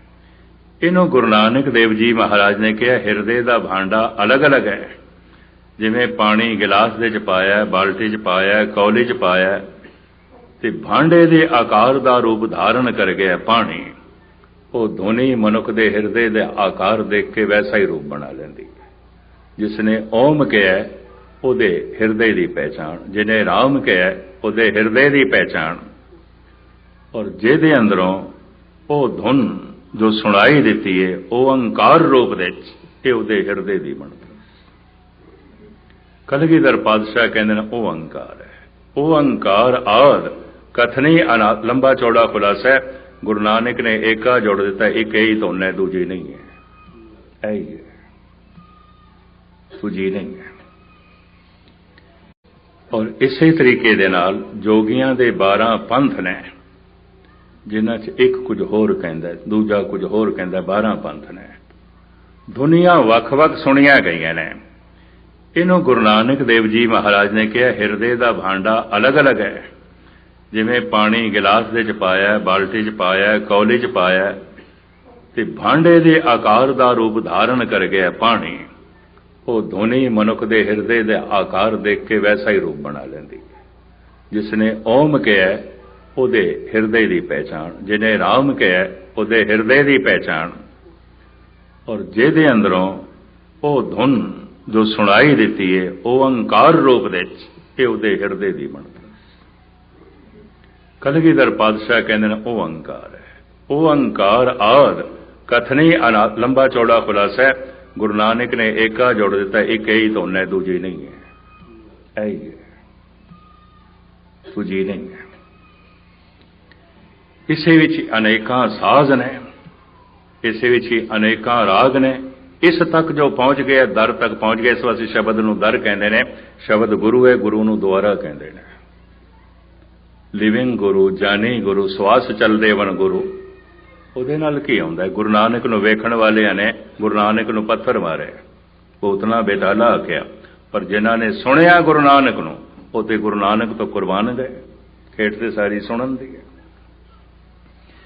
ਜਿਨ੍ਹਾਂ ਨੇ ਸਿਰਫ ਵੇਖਿਆ ਲਮਕਾਵਾ ਨਾ, ਉਹਨਾਂ ਨੇ ਪੰਜਵੇਂ ਗੁਰੂ ਨਾਨਕ ਨੂੰ ਤੱਤੀ ਤਵੀ ਤੇ ਬਿਠਾ ਦਿੱਤਾ। ਬੜੇ ਬੜੇ ਅਵਤਾਰਾਂ ਨਾਲ ਕੀ ਹੋਇਆ? ਵੇਖਣ ਨਾਲ ਕੀ ਹੁੰਦਾ ਹੈ? ਤਨ ਜੜ ਹੈ, ਪੰਜ ਤੱਤਾਂ ਦਾ ਪੁਤਲਾ ਹੈ। ਪਰ ਜਿਨ੍ਹਾਂ ਨੇ ਗੁਰੂ ਅਰਜਨ ਦੇਵ ਜੀ ਨੂੰ ਸੁਣਿਆ, ਭਾਈ ਬੰਨੋ ਭਾਈ ਗੁਰਦਾਸ ਸਾਈਂ ਮੀਆਂ ਮੀਰ, ਉਹ ਤੇ ਨਿਛਾਵਰ ਗਏ, ਕੁਰਬਾਨ ਗਏ। ਜਿਨ੍ਹਾਂ ਨੇ ਸਿਰਫ ਵੇਖਿਆ ਗੁਰੂ ਗੋਬਿੰਦ ਸਿੰਘ ਜੀ ਮਹਾਰਾਜ ਨਾਲ ਆਖਰੀ ਦਮ ਤੱਕ ਲੜਦੇ ਰਹੇ। ਬਾਈਦਾਰ ਦੇ ਰਾਜੇ ਔਰੰਗਜ਼ੇਬ, ਵਕਤ ਦੀ ਹਕੂਮਤ ਸ਼ਰੀਕ ਮਸੰਦ, ਸਭ ਲੜਦੇ ਰਹੇ। ਪਰ ਜਿਨ੍ਹਾਂ ਨੇ ਸੁਣਿਆ ਧੰਨ ਗੁਰੂ ਗੋਬਿੰਦ ਸਿੰਘ ਜੀ ਮਹਾਰਾਜ ਨੂੰ, ਉਹ ਤੇ ਸਤਿਗੁਰੂ ਤੋਂ ਫਿਦਾ ਗਏ, ਕੁਰਬਾਨ ਗਏ। ਵੀਰੋ, ਇਨਸਾਨ ਦੀਆਂ ਇੰਨੀਆਂ ਖਵਾਇਸ਼ਾਤ ਕਾਮਨਾ ਮੈਂ ਕਿ ਇਸੇ ਕਰਕੇ ਹੀ ਉਹ ਮੰਦਰ ਮਸਜਿਦ ਗੁਰਦੁਆਰੇ ਅੰਦਰ ਜਾਂਦਾ ਵੈ, ਵਾਹਿਗੁਰੂ ਦੇ ਅੱਗੇ ਦੁਆ ਮੰਗਦਾ ਵੈ, ਅਰਦਾਸ ਕਰਦਾ ਵੈ ਕਿ ਉਹਦੀ ਖਵਾਇਸ਼ਾਤ ਪੂਰੀ ਹੋ ਜਾਣ। ਲੇਕਿਨ ਵੀਰੋ, ਮਨੁੱਖ ਦੀਆਂ ਕਈ ਖਵਾਇਸ਼ਾਤ ਪੂਰੀਆਂ ਨਹੀਂ ਹੁੰਦੀਆਂ। ਉਸ ਦੀ ਇੱਕ ਵਜ੍ਹਾ ਵੈ ਕਿ ਬਾਜ਼ ਟਾਈਮ ਅਸੀਂ ਅੱਲਾ ਰੱਬੁਲ ਇੱਜ਼ਤ ਦੀ ਜ਼ਾਤ ਕੋ ਇਹੋ ਜਿਹੀ ਦੁਆ, ਇਹੋ ਜਿਹੀ ਖਵਾਇਸ਼, ਇਹੋ ਜਿਹੀ ਕਾਮਨਾ ਕਰਨੇ ਹੈ ਜਿਹੜੀ ਸਾਡੇ ਵਾਸਤੇ ਚੰਗੀ ਨਹੀਂ ਹੁੰਦੀ, ਜਿਹੜੀ ਅਗਰ ਪੂਰੀ ਹੋ ਜਾਵੇ ਤੇ ਸਾਡਾ ਧਰਮ, ਸਾਡਾ ਮਜ਼ਹਬ, ਅਸੀਂ ਸ਼ੈਤਾਨ ਦੇ ਮਾਰਗ ਤੇ ਚੱਲ ਪਾਵਾਂਗੇ, ਅਸੀਂ ਵਾਹਿਗੁਰੂ ਦੇ ਰਾਸਤੇ ਤੋਂ ਹਟ ਜਾਵਾਂਗੇ। ਕਿਉਂਕਿ ਇਨਸਾਨ ਹੈ ਅਸੀਂ, ਸਾਡੀ ਸੋਚ ਸੀਮਤ ਹੈ, ਸਾਡਾ ਇਲਮ ਬਹੁਤ ਥੋੜਾ ਹੈ, ਅਸੀਂ ਸਿਰਫ ਆਪਣਾ ਫਾਇਦਾ ਵਕਤੀ ਤੌਰ ਤੇ ਦੇਖਨੇ ਹਾਂ। ਲੇਕਿਨ ਹੋ ਸਕਦਾ ਅਗਰ ਸਾਡੀ ਉਹ ਕਾਮਨਾ ਪੂਰੀ ਹੋ ਜਾਵੇ ਤੇ ਸਾਡਾ ਵੱਡਾ ਨੁਕਸਾਨ ਹੋ ਜਾਵੇ, ਅਸੀਂ ਵੱਡੀ ਮੁਸੀਬਤ 'ਚ ਫਸ ਜਾਈਏ, ਅਸੀਂ ਆਪਣੇ ਧਰਮ ਤੋਂ ਦੂਰ ਚੱਲੀਏ। ਤੇ ਅੱਲਾ ਰੱਬੁਲ ਇੱਜ਼ਤ ਦੀ ਜ਼ਾਤ ਹੈ, ਕਿਉਂਕਿ ਕਾਦਰ ਹੈ, ਮੁਤਲਕ ਹੈ, ਉਹ ਹਰ ਚੀਜ਼ ਨੂੰ ਜਾਣਦੀ ਹੈ, ਹਰ ਚੀਜ਼ ਦਾ ਉਸ ਨੂੰ ਕੋਈ ਇਲਮ ਹੈ, ਕਿਉਂਕਿ ਦੁਨੀਆ ਦਾ ਖਾਲਕ ਮਾਲਕ ਅੱਲਾ ਰੱਬੁਲ ਇੱਜ਼ਤ ਦੀ ਜ਼ਾਤ। ਤੇ ਵੀਰੋ, ਇਸ ਕਰਕੇ ਉਹ ਸਾਡੀ ਕਾਮਨਾ ਪੂਰੀ ਨਹੀਂ ਹੁੰਦੀ। ਤੇ ਵੀਰੋ, ਸੱਚੇ ਮਨ ਦੇ ਨਾਲ ਅਗਰ ਤੁਸੀਂ ਅੱਲਾ ਰੱਬੁਲ ਇੱਜ਼ਤ ਕੀ ਜ਼ਾਤ ਕੋ ਦੁਆ ਮੰਗੋਗੇ, ਉਹਦੀ ਇਬਾਦਤ ਕਰੋਗੇ, ਉਹਦੀ ਪ੍ਰਾਰਥਨਾ ਕਰੋਗੇ, ਤੇ ਵੀਰੋ ਤੁਹਾਡੀ ਹਰ ਦੁਆ ਲਾਜ਼ਮਨ ਕਬੂਲ ਹੋਏਗੀ। ਉਹ ਦੁਆ ਜਿਹੜੀ ਤੁਹਾਡੇ ਹੱਕ ਵਿੱਚ ਬਿਹਤਰ ਹੈ। ਇਸ ਕਰਕੇ ਵੀਰੋ, ਅੱਲਾ ਰੱਬੁਲ ਇੱਜ਼ਤ ਕੋ ਜਦੋਂ ਵੀ ਦੁਆ ਮੰਗੋ, ਇਹ ਦੁਆ ਮੰਗੋ, ਯਾ ਅੱਲਾ ਜਿਹੜਾ ਮੇਰੇ ਹੱਕ ਦੇ ਵਿੱਚ ਅਗਰ ਬਿਹਤਰ ਹੈ ਤੇ ਮੈਨੂੰ ਅਤਾ ਕਰ, ਮੇਰੇ ਤੇ ਆਪਣਾ ਕਰਮ ਤੇ ਆਪਣੀ ਰਹਿਮਤ ਕਰ। ਕਿਉਂਕਿ ਵੀਰੋ, ਸਭ ਤੋਂ ਵੱਡੀ ਅਗਰ ਤੁਹਾਡੇ ਤੇ ਉਹ ਰਹਿਮਤ ਤੇ ਅੱਲਾ ਦਾ ਕਰਮ ਹੋ ਗਿਆ ਤੇ ਤੁਹਾਡੀ ਜ਼ਿੰਦਗੀ ਸਵਰ ਗਈ, ਤੁਹਾਨੂੰ ਸਭ ਕੁਝ ਮਿਲ ਗਿਆ। ਵੀਰੋ, ਬਹੁਤ ਪਿਆਰੀ ਕਥਾ ਸੀ। ਤੁਹਾਨੂੰ ਕਿਸ ਤਰ੍ਹਾਂ ਲੱਗੀ ਕਥਾ? ਕਮੈਂਟ ਕਰਕੇ ਆਪਣੀ ਕੀਮਤੀ ਰਾਏ ਦਾ ਹੱਲ ਲਾਜ਼ਮੀ ਕਰਨਾ। ਆਪਣਾ ਢੇਰ ਸਾਰਾ ਖਿਆਲ ਰੱਖਣਾ, ਦੁਆਵਾਂ ਯਾਦ ਰੱਖਣਾ। ਅੱਲਾ ਹਾਫਿਜ਼।